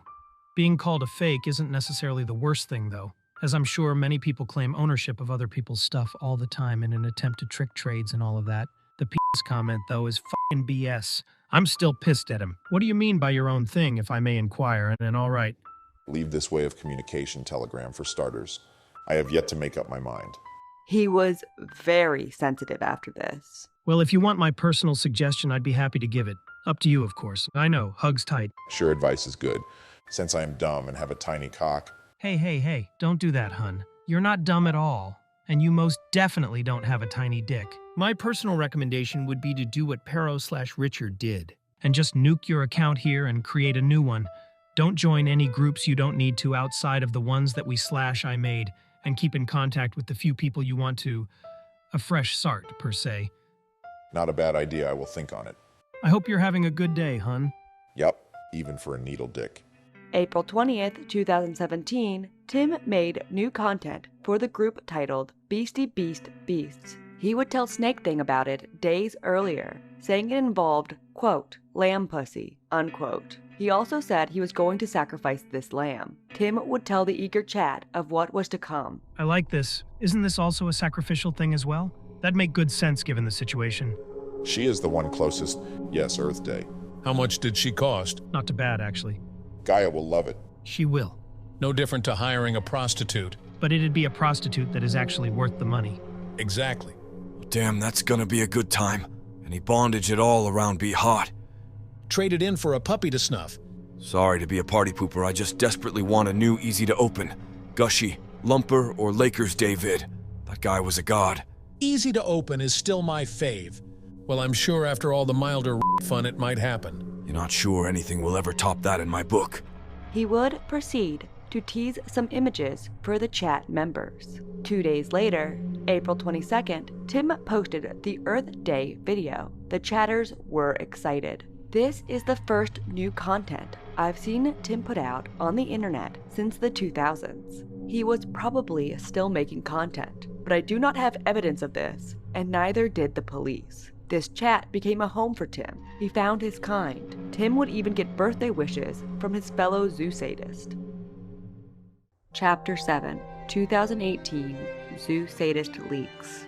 2017 ended, and Tim Wynn would continue as usual into early 2018. He was allegedly making more content in February of that year, telling Snake Thing how he was censoring his animal videos so no one could ID him committing the crimes. In March 2018, he began posting to his subreddit Innocent Victim Reports as Dog Slot. This was obvious for sexual pleasure of some kind, because the titles of these posts read, Woman accused of injecting children with meth, letting men use them as sex toys. North Pole penis humping young children and a female dog. Nosy neighbor hears man r***ing his dog Snoopy in a rocking chair. But then September 2018, something major happened. Snake Thing would begin sharing the video he and Tim made together in the fall of 2016. This got the attention of Akela and Pseudonym, who began digging into Snake Thing. This got the attention of Akela and Pseudonym, two furry zoophiles who were against zoosadism. They began digging into Snake Thing and the people around him. Tim would confront Levi in DMs. This read, I understand there's some people that are hunting for people that make rough zoo stuff. Have you been contacted? Been dealing with that these past few days, yeah. Can you fill me in on what's going on, please? Not sure where to begin. Basically, Shadow Wolf is a person that actively hunts info on and reports hard zoos. He has a few people he does this with, but he does tend to do it on his own a lot too. He caught wind of my pup videos.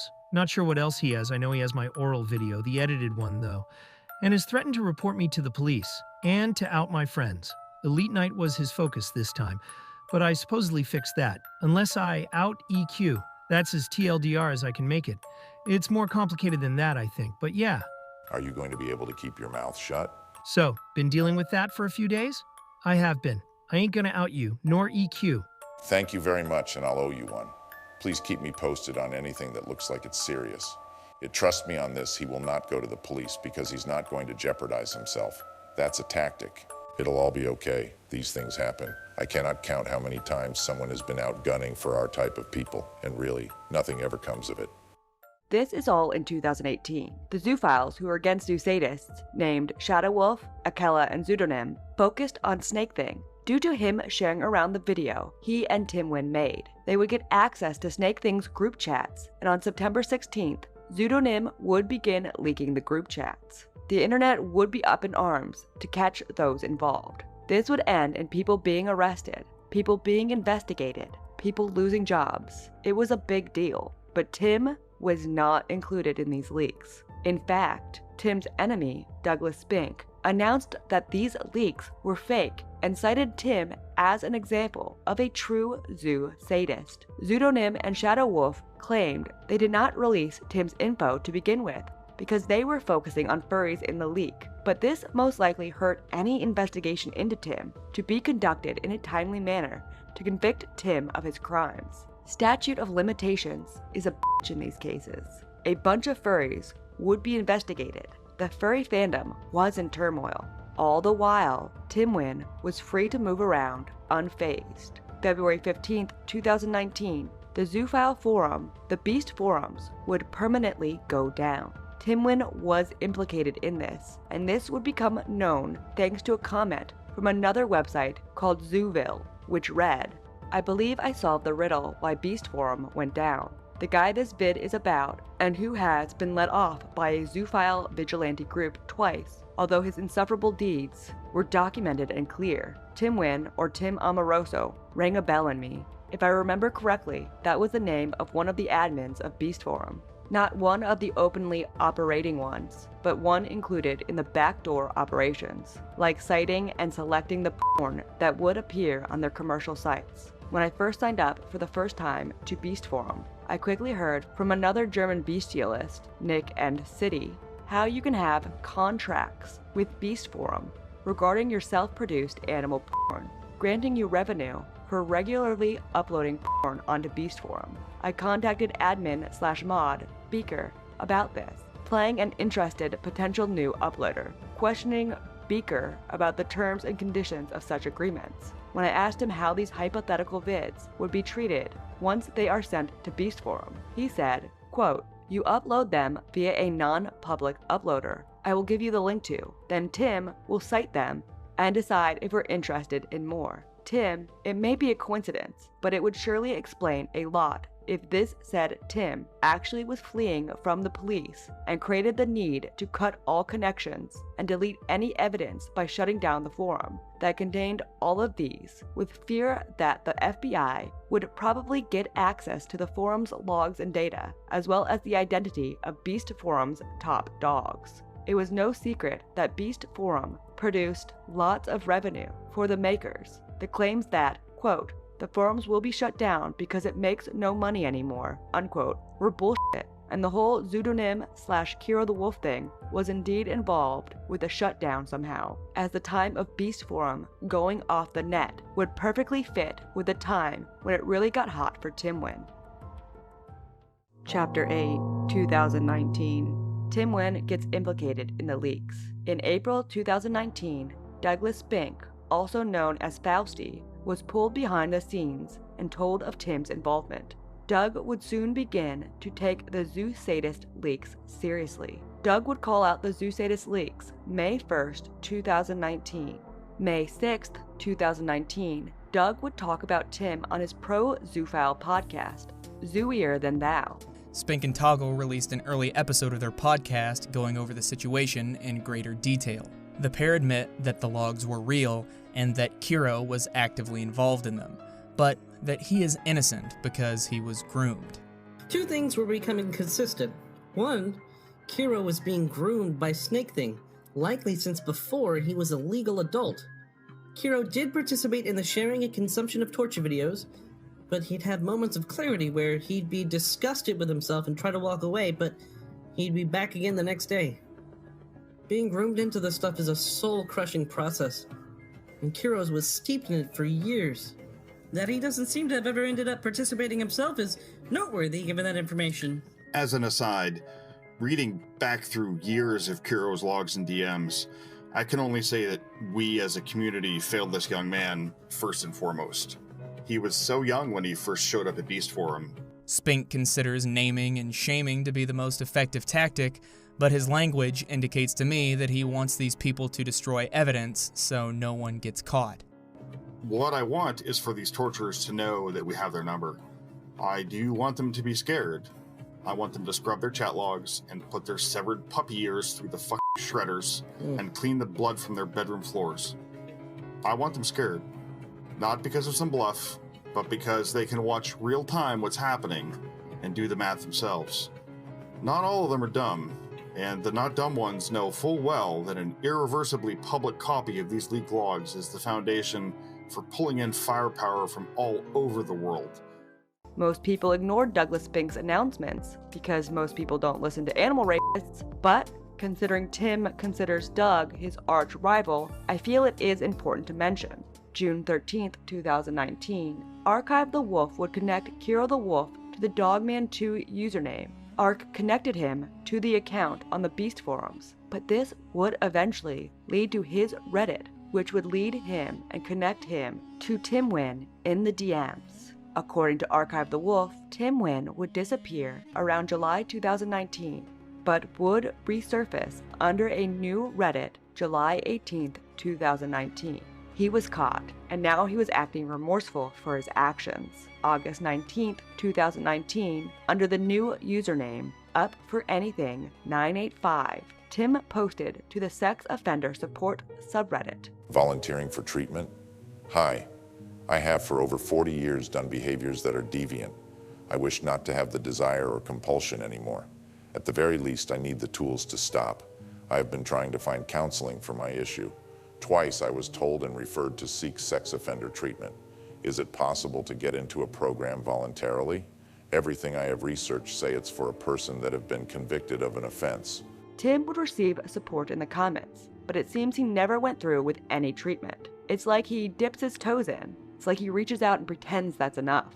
Tim Wynn was now being mentioned in the Zoosadist coverage. Meanwhile, he updated that he was getting sex addiction help in the subreddit r/addiction. This was on September 20th, 2019. I am a sex addict, and I have acted out in very bad ways.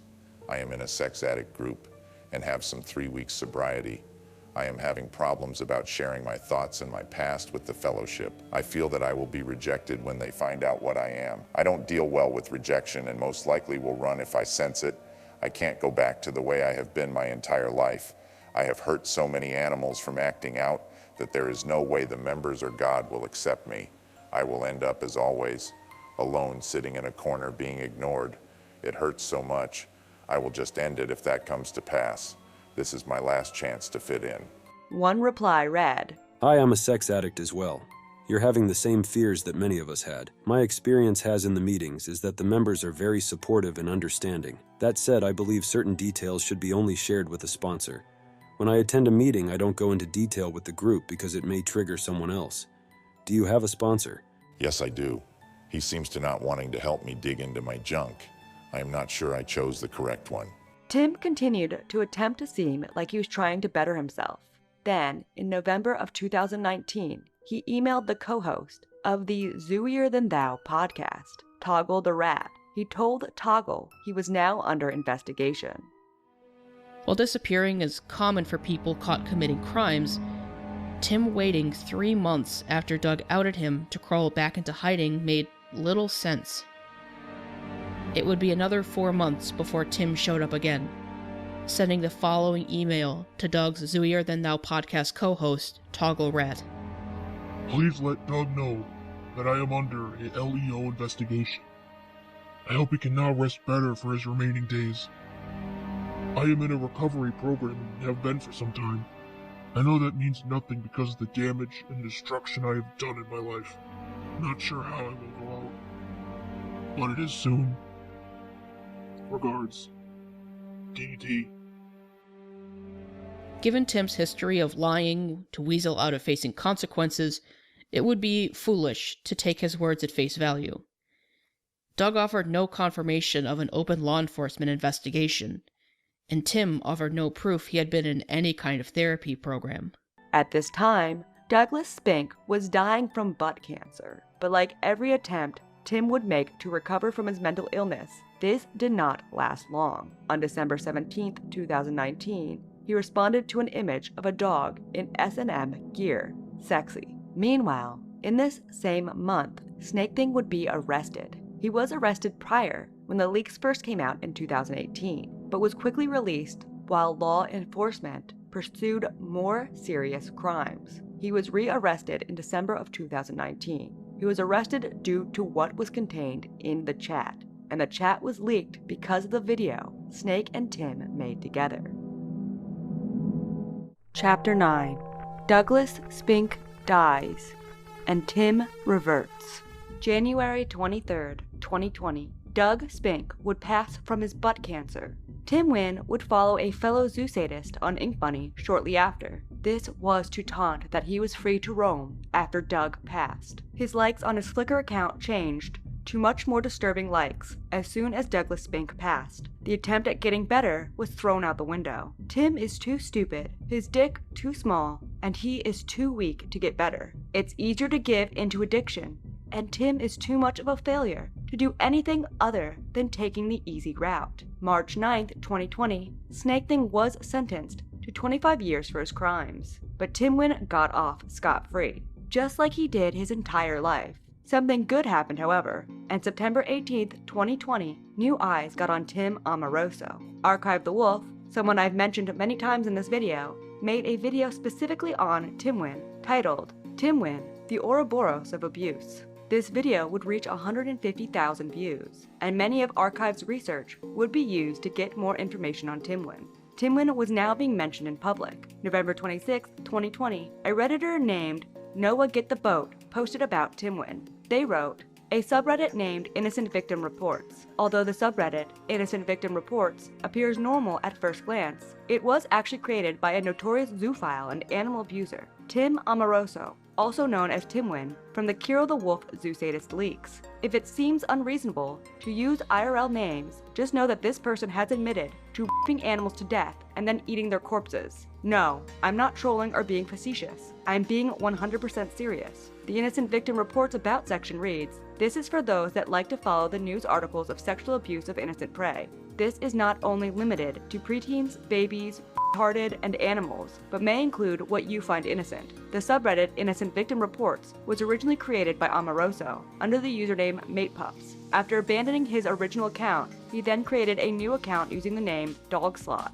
continuing to post to the same sub. Under the same username, DogSlot, Tim created an alternative subreddit named sexy_dead_dogs and asked for users to share animal abuse content via email. He's also more recently started posting as Up for Anything 985. People on Reddit were now being informed of his existence and calling for action to stop him. They also wanted to contact his wife, Lizette. January 2nd, 2021, Kiwi Farms user H&R Block would post all of Timwin's info to the thread that contained info on the zoophiles in general. This was in something called the Zoosadist megathread. Kiwi Farms is a controversial site, but it is useful for finding information on people like Tim. The Animal Control subforum, focusing on animal abusers, is a great source for information.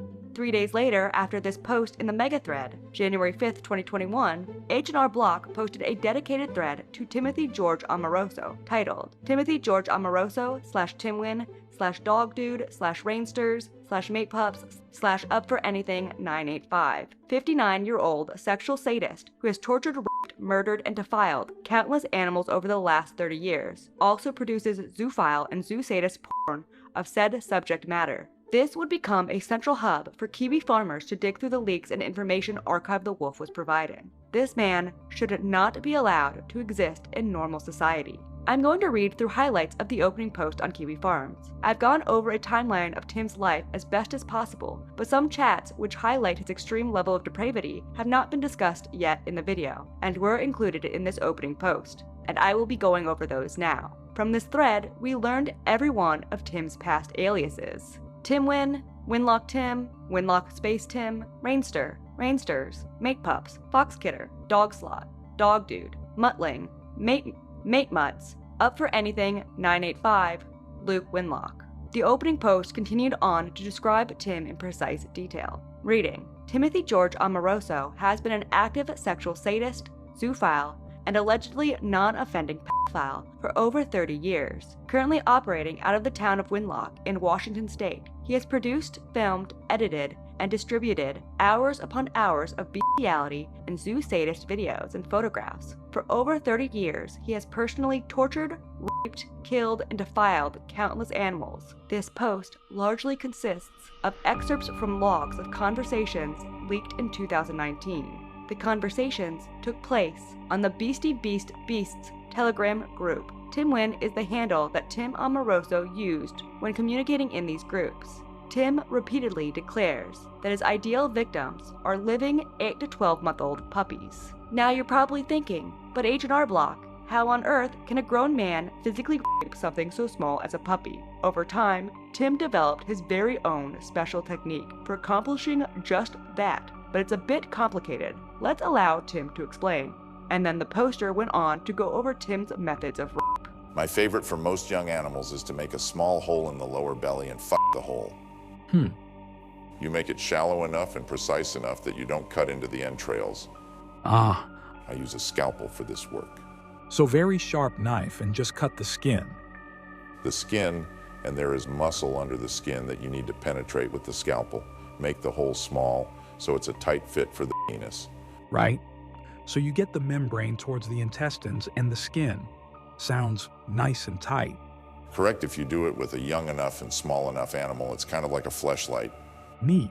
The post continued to show other chats going over the horrendous ways Tim gets off in his gory animal rape, and how he prepares his victims. I've given a lot of dog/puppies sedatives with the desired outcome. Other chats revealed at this time include Tim talking about having sex with rotting animal corpses. And, actually, I'm not going to read these out loud. This is disgusting and I feel sick. I don't even think this should be, yeah. Alright, we're moving on, but yeah, I feel sick.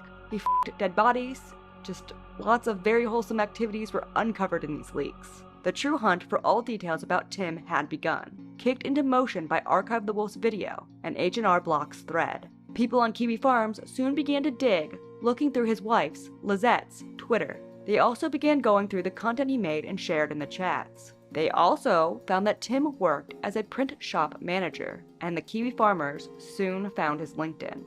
And then they found his Flickr. Tim was open about being into photography in the leaks. And soon the Kiwi farmers found that Tim was not only into animals, he was sexually attracted to children. I have a ton of stuff, just don't know what is cool to post. Everything is open to posting here, as you're well aware. Post it all, heart. Well, besides CP, but you get what I mean. Yes, besides that. LOL, until I run across something that someone made that is actually here. What? But I like cheese pizza. Ah, I know. I do too. But that can be in PM. One Kiwi farmer wrote, "Who would have guessed that a deranged, sexually sadistic individual like Tim would have an interest in child pornography? Sarcasm aside, anyone who has taken a look at the photos Tim has saved as his favorites on Flickr certainly would have guessed. Here is just a selection of pages of his favorites. You'll get the idea." The Kiwi farmers then began to try to get a face dox of Tim. They had a name and location, but they needed more. They went through his various photo accounts, and on the same day as the thread being posted, Tim's face was found. Then his old stories, the ones from the 90s. They were found January 7th, 2021. They were digging into everything. More leaks were dumped onto the farms January 12th, H&R Block writing, "What follows are the screenshots from the leaked private chat logs between Levi Dane Simmons, Snake Thing, and Timothy George Amoroso, Timwin. Huge thanks to Archive the Wolf for passing these logs along. There are no photos, as the original dump did not contain any. The only things I have censored are the .onion addresses, which appear to lead to a pedophile/CP trading chat room and an extreme animal abuse content trading site. Tim appears to be a member of both sites and is responsible for sharing the links to said sites with Levi. A very large portion of the chat log I have omitted is dedicated to Tim discussing, editing, and preparing a particular video for distribution. The video is what Levi and Tim shot together at the Motel 6 in Coos Bay, Oregon. The video consists of Levi brutally raping a 12-month-year-old bully mix, which he adopted via Craigslist. Tim was responsible for filming the assault. After Levi finished, Tim took the puppy into the bathroom, closed the door, and continued to torture and sexually assault the puppy. Afterwards, Tim assigned Levi the task of killing the puppy. When Levi made it clear that he wouldn't be able to handle seeing the puppy die, Tim decided to let the puppy live. They then dumped the puppy on the outskirts of town. The fate of the dog is unknown. We have reviewed a good portion of the leaks let out in this DM dump previously in the video, but there were some discussions not mentioned previously. Of course, nothing good was spoken of in these DMs. January 12, 2021, a Kiwi farmer posted an image of Tim's penis. It was small, and everyone laughed. January 14, 2021, someone on Kiwi Farms got access to Kero's Reddit account. This is where we got his DMs with Timwin, but the eyes began to focus on Tim's wife, Lizette. People soon found her social media and went through her posts to get information on her vile husband. While people were looking into his wife, other users were going through his known aliases. A user found him on some forum for Linux users, asking for help under the name Rainster. The Rainster user then posted information on his computer where you could see file location names involving Tim, Amo, and Mandy, his beloved dog wife. January 20th, his wife's Instagram was uncovered. The farmers were able to match previous dogs with her posts. H&R Block was able to get into Tim's Mate Pup's Imgur account. They leaked this January 23, 2021. Writing, Mate Pup's Imgur account leak. King Framped managed to gain access to Tim's Mate Pup's Imgur account and sent me screenshots of its contents, as well as the raw image files. I will not be posting the individual images here, although 2 of the images have been previously posted and can be found here and here. I will be posting the screen captures of the photo overview/account info and detailed text descriptions of each image. If you need access to the images themselves for some reason, DM me. Photo overview and account info. Tim's Imgur posts are all set to hidden and are divided into 2 albums, Dog Pussy and Rotten Head. There are 3 additional images not included in either album. The first album, Dog Pussy, was full of various shots of dogs' private parts, as the title suggests. These photos also had a man spreading these parts, his hands visible on camera. It is believed that the man in the photos is Tim, as you can see parts of a house in these photos, and they match previous works of Tim. The second album, according to the Kiwi Farms poster, involves a decapitated Rottweiler that Tim f***s the head up with his micro-penis. I did not look at these albums, and I trust the Kiwi Farmer because I'm not looking at this stuff. There was a third album of unsorted photos, which include photos of various dog abuse and exploitation, and a dead goat. Lovely. January 24th, 2021, H&R Block continued with the audit of Tim Win's life and posted what his voice sounds like. Because he really gets out there. He gets big. You give Rigel a run for his money. And then people around Tim Win began to be doxxed in the thread as well. A man named Gar was doxxed, one that was involved in some other zoophile bust. Headache Release, the person dumping information on this Gar fellow, pointed out that Gar had spread misinformation about Tim to those investigating the leaks in order to protect him. You know, the leaks from 2018. It is unknown their motivations. Perhaps Tim had information that could be used against them back. January 30th, users began to dig into Facebooks of people related to Tim and began to follow his wife's Twitter more closely. But something happened because of how many more eyes were on Tim now that he had a thread and a video on him. Tim's wife went private on social media. It is unknown if an onlooker contacted her and she got scared and privated. It isn't known if Tim told her to and fed her some lies about strangers defaming him on the internet, but the Amorosos knew they were being watched. H&R Block on Kiwi Farms hypothesized what happened. I see this either 1. Someone contacted her with this info and she got spooked and locked everything down, or 2. The police executed a search warrant and seized all of Tim's hardware, the best outcome, and she's locking down because that shook her up and she may or may not now know about this thread, or 3. Tim killed himself, least desirable outcome. If nothing publicly apparent relating to possibility number 2 or number 3 pops up in the next week, it's likely that possibility number 1 has taken place. I've been lying low for the past couple weeks and not updating this thread with more Tim info, primarily because I've been in contact with authorities and have been waiting to see if anything comes of that. If nothing happens, I'll post the few remaining bits of info I currently have and finish a second connecting the dots post, linking together some of Tim's newly discovered accounts. It's also now tax season in America, and I've been preoccupied with bringing the absolute best value in tax services to our customers. Find out how things are better with Block and ensure your maximum refund at www.hnrblock.com. Also, an unlikely possibility number 4 is that Tim has fed her some sort of lie or story which sold her on the importance of internet privacy and convinced her to lock down everything, and she's still totally ignorant of all of this. February 16th, the last of the 3 publicly leaked Telegram logs from the Sinbin group involving Tim was posted by H&R Block. Tim wasn't as active in this group as the other group titled Beastie Beast Beasts, but it was posted in case details could lead to getting Tim to receive justice. Also, one conversation in these leaks showed Tim feeling remorse for his actions. He goes in waves and relapses. It's just disgusting the sobriety from his addiction is so short. He is a weak, weak man. These DMs also had Tim admitting to raping his own dogs. In his words, the dogs don't love the cock, they tolerate it. Fucking sicko. The posters also used this chat to connect past Tim Win chats. They went over every time Tim hinted towards being sexually into children. It was a lot of times. Mr. Block concluded, considering all the above, I think it's safe to say Tim is just as attracted to the idea of raping/harming children as he is to actually raping the various animals he's gotten his hands on over the last 30 years. February 18th, 2021, Tim's E621 account was found. His favorites, as you can assume, were filled with gore, rape, and thinly veiled pedophilia. People were getting angry on the farms hunting for this monster. The calls to action got so extreme, the owner of Kiwi Farms, Null, replied, "Mass emailing the FBI is not going to do anything more productive than sending a single notice. If you feel compelled to contact authorities, just do so. You do not need to organize a mob on the forum." March 4th, 2021, Tim's LiveJournal MuteMutt was found. This LiveJournal, which we discussed important posts from earlier in the timeline, was found because the email, rainster@gmail.com, was exposed during a past data breach that happened to LiveJournal. March 12, 2021, Kero attempted to return to YouTube to attempt to reclaim his destroyed career. Many YouTubers, including myself, would reply to this video. Kero would copyright claim many of the responses in an attempt to control the narrative, though he didn't try mine because he is a pussy.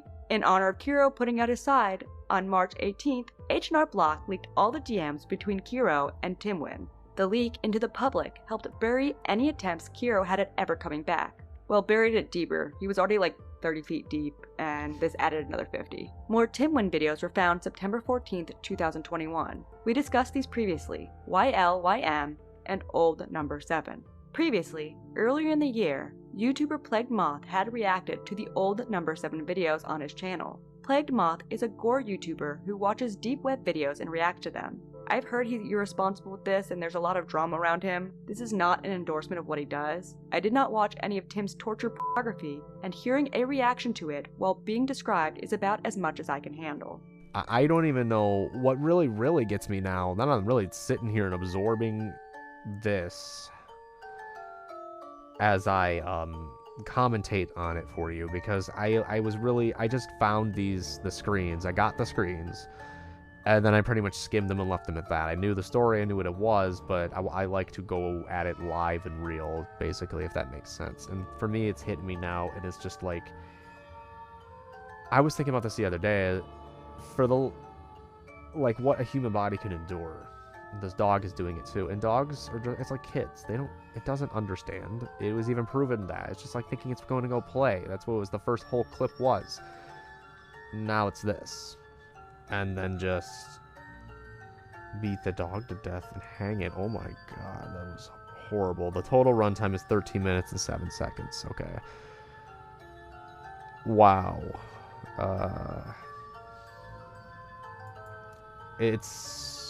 That was unreal. And despite Plagued Moth being a veteran to gore, even he couldn't handle the old number 7 video. You all been watching me long enough, at least most of you, to know that I've been, oh man, it's bad. It's bad. It's like my catchphrase. We made a joke out of it for a long time.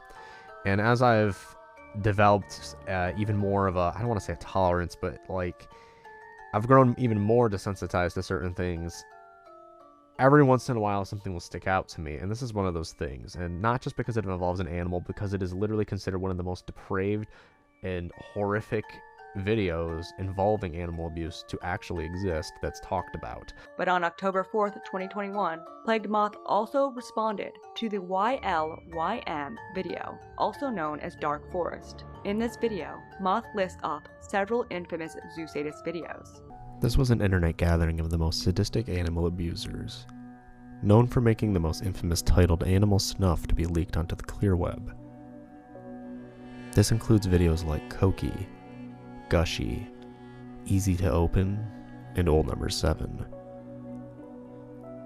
That other video, Easy to Open, sees a man take a knife to literally cut open a puppy and have sex with the wound until it dies. Interesting, Tim was involved in all of these classics. Plagued Moth then proceeded to describe the contents of the videos. And I was going to play Plagued Moth's description of YLYM, but much like before when I was describing the videos, I don't think this is something that needs to be on YouTube, and I don't think you want to hear what happened. Just know a dog was tortured to death for someone's sexual pleasure. When trying to find information about this video, I found someone on Reddit who claimed that Tim was the camera guy while Douglas Spink raped the dog. This is unproven though, and it is Reddit, so. Timwin was able to glide around unnoticed outside the zoo communities for so long. Tim in the present. Tim must have felt safe again. That's a shame that the increased coverage of his actions did not lead to any serious changes. But you know, you can't teach an old dog rapist new tricks. A year of Kiwi Farms trying to find his information resulted in not much in terms of justice. There was not enough negative to keep Tim away from his canvas, the internet. We're going to rapid fire out some of the next actions he committed online. They are more spread apart, which could either be Tim growing tired of his perversions in his old age, or he's just found different haunts to post to. November 30th, 2021, Kiwi farmer King Framped pointed out Tim was active on Flickr again, but then he was quiet again. No interesting activities for the next year. November 2022, r/Lewis County, a subreddit dedicated to Lewis County, Washington, posted a warning about Tim living nearby. People on Reddit were obviously horrified reading of the content he created. January 2023, it was noticed he changed the name on his Flickr. January 31st, 2023, someone posted to Reddit Ask Me Anything, claiming to be a family member of Timwin. This alleged family member went under the username throwawayaccount 834587. They wrote, I am a family member of Timwin, one of the most hated people on the internet.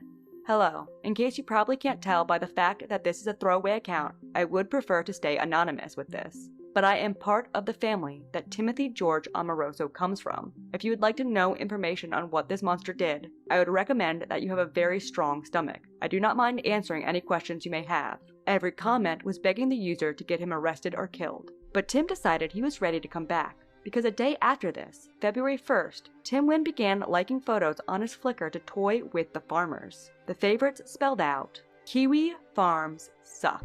February 3rd, 2023, H&R Block let onlookers know that the FBI already had a case file on Tim. The file was started before the farms began looking into him.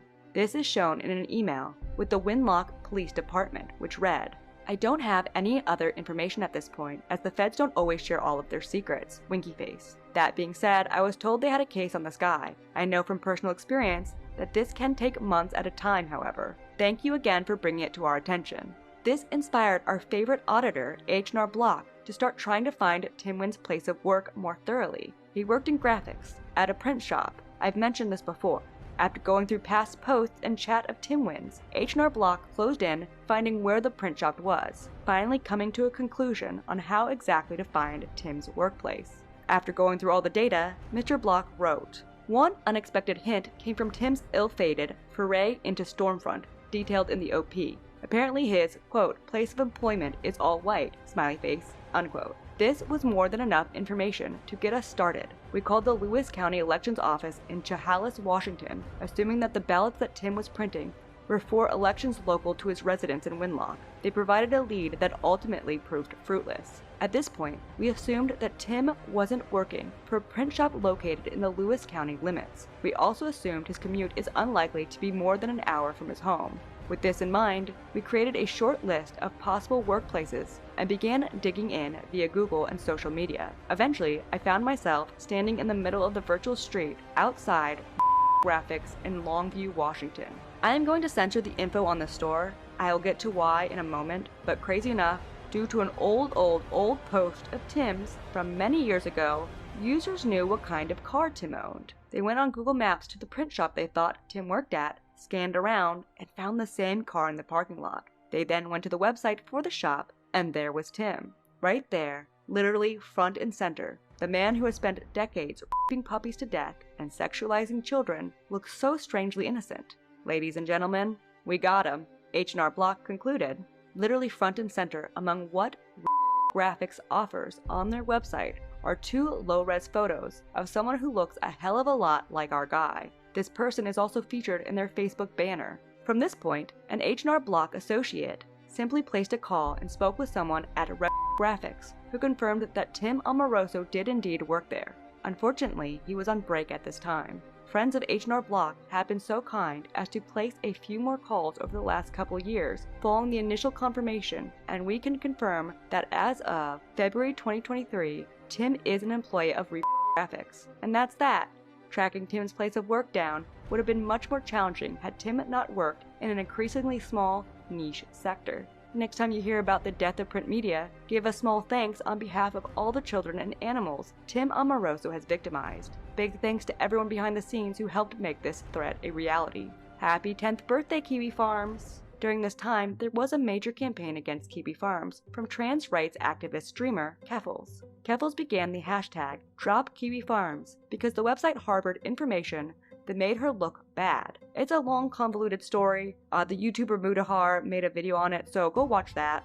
But during this time, Kiwi Farms was enemy number one, and people were complaining on Twitter that the farmers doxed this man's workplace. It's fucking nasty. I don't care if a dog rapist gets doxed. February 17th, it was confirmed that Tim was let go from his job. A Kiwi farmer called them up and requested to speak to him and was told he no longer worked there. This is why I will not show his former place of work.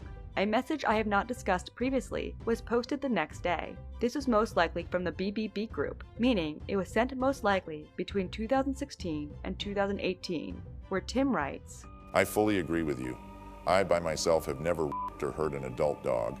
I have many, but it was more about just them, not doing sadistic stuff to me like with pups. Pups are much more sexy to me also. I so love their smooth bellies and so much about them. I want to include this because A, it shows how obsessive Tim is with a certain part of dogs, the belly, which he often speaks of disemboweling and cutting open. B, he has previously described his tastes as being a zoo pedo. This lines up with that, and will help emphasize how sick he is to you viewers. And C, it's to show how weird these people are. In other chats, Tim says he only fucks puppies because he feels bad for adults who have experienced life and felt love. At least the puppies could be snuffed, aka killed quickly, according to him. Their morals are twisted. February 21st, Overlord of Kiwi Farms made a statement on Timwin. Animal Comptroller for 1776 says, I think it's controller. I don't think you actually pronounce it comptroller. Animal Controller for 1776 says, Timothy George Amoroso has an incredibly small penis, a baby dick if you will, an absolutely tiny worm, a wee little whittly, a pathetic pecker, a trivial tallywhacker, a petty prick, a teeny tool. What a microscopic manhood. Everyone knows that. Timothy Amoroso completely roasted. Very true, Josh. March 15th, 2023, Timwin's Google reviews were discovered. He reviewed various pet supply shops and veterinarians in the Washington area under his username Rainster. This man has the worst OPSEC, and considering he walks free while being a dog-raping pedophile, says more about the American justice system than Tim's innocence. But worst yet, Tim left a review for the Motel 6 that he and Snake Thing raped a puppy in all the way back in 2016. A good cheap place to bed down for a night. My only gripe was that the toilet seat was far from clean. Things were slow after this. Mondogore, a subreddit, began to talk about Timwin in August. A few YouTubers would also shine a light on Tim over the year of 2023. Lanza would publish a video in August. After this, just every zoophile remotely related to Tim began to be doxxed on Kiwi Farms. October 3rd, 2023, it was discovered after months of nothing, Tim was still alive and active. Kiwi Farms user AsDadu revealed Tim had uploaded a photo of a toy car to his Flickr August 27, 2023. November 17th of the year, Kiwi farmer Polentic was able to get into Tim's Reddit accounts, Mate Pups, and Dog Slot. The content of the DMs were as expected, but it seemed like Tim mostly DM'd with people to give them access to the Animal Nightmares Reddit. Reddit seemed to be the point of content to get access to more depraved stuff. The DMs show that Tim isn't alone. There are more out there past the BBB and the Sinbin chats. People were openly DMing Tim and discussing how great it is to rape animals. A list of users DMing Tim were released, and they were soon doxxed as well.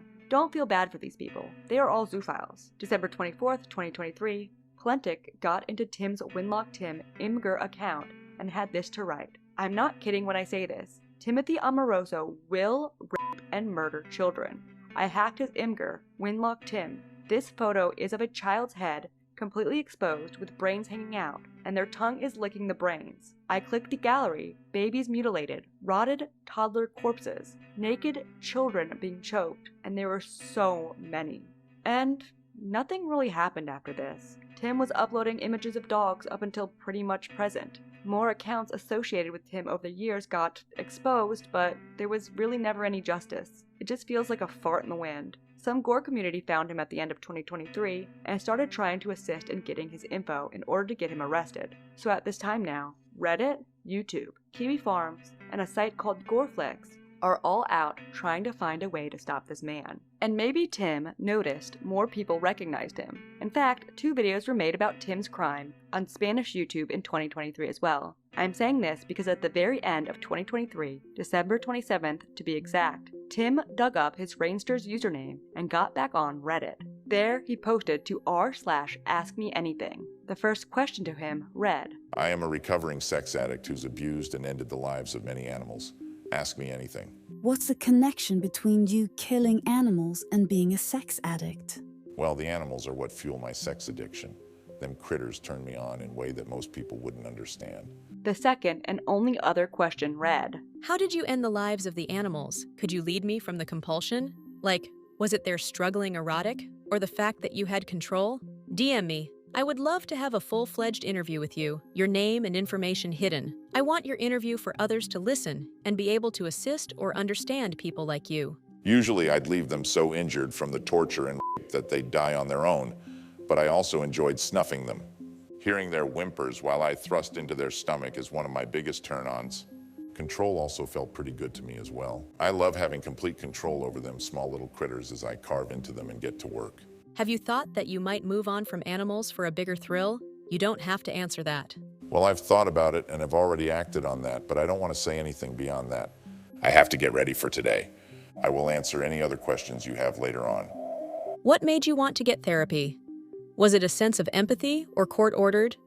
Tim discussed wanting help and therapy in this post, but the next day he replied to the thread I mentioned before about someone claiming to be his family member, writing, Really? The same day as that, he replied to an AMA thread about being a child prostitute. That's hot. The last post he would make on this account before being banned was in reply to someone saying they were into Zoosadism and wanted contacts on Telegram. Tim replied, Sweet, I sent you a message.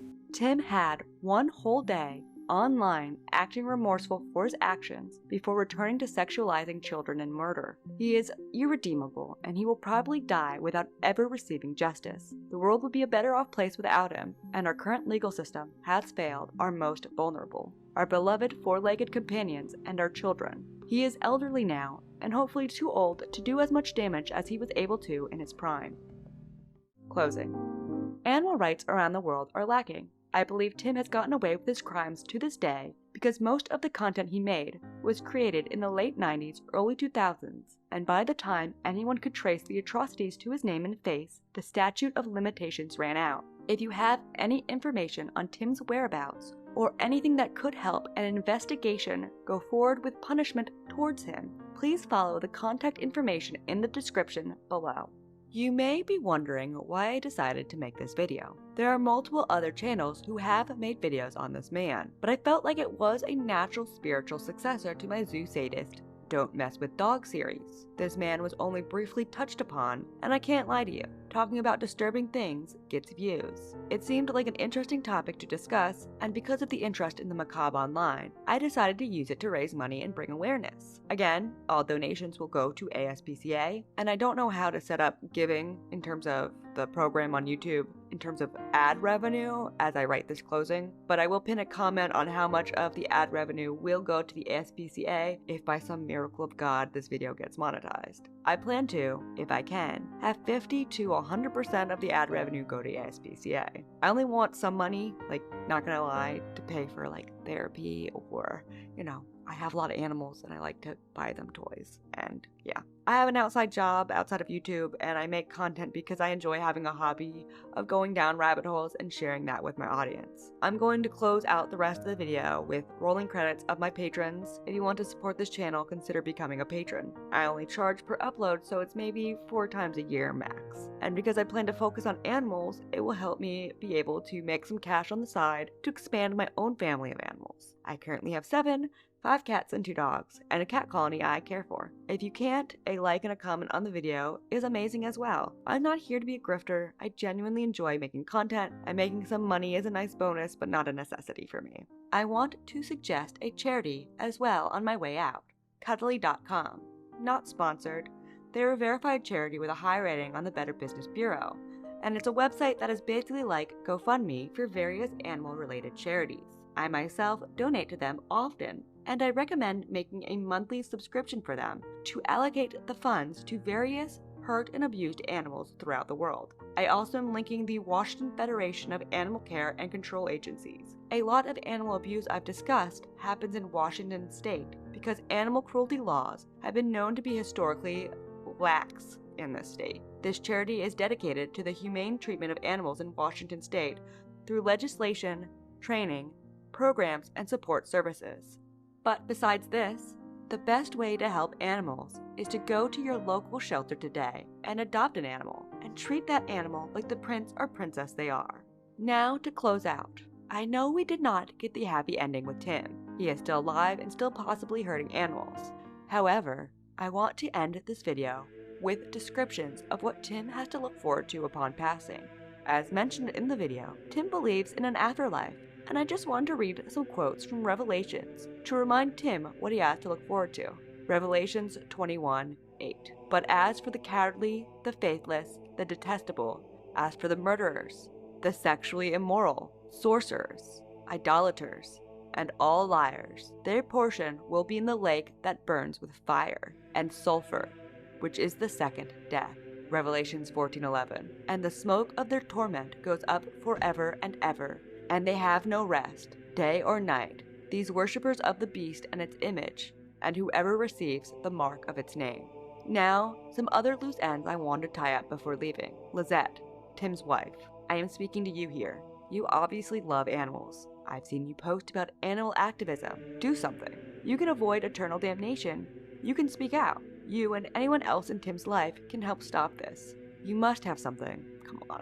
Come on, girl. If anyone has information to help Tim receive justice on this, or just help dig the nail into the coffin deeper on this man, feel free to contact me, especially, and make sure you do this first, if you've previously sought out law enforcement and no justice was served. But that's the end. I'm sorry it wasn't happy. Suffer lightly, and goodbye.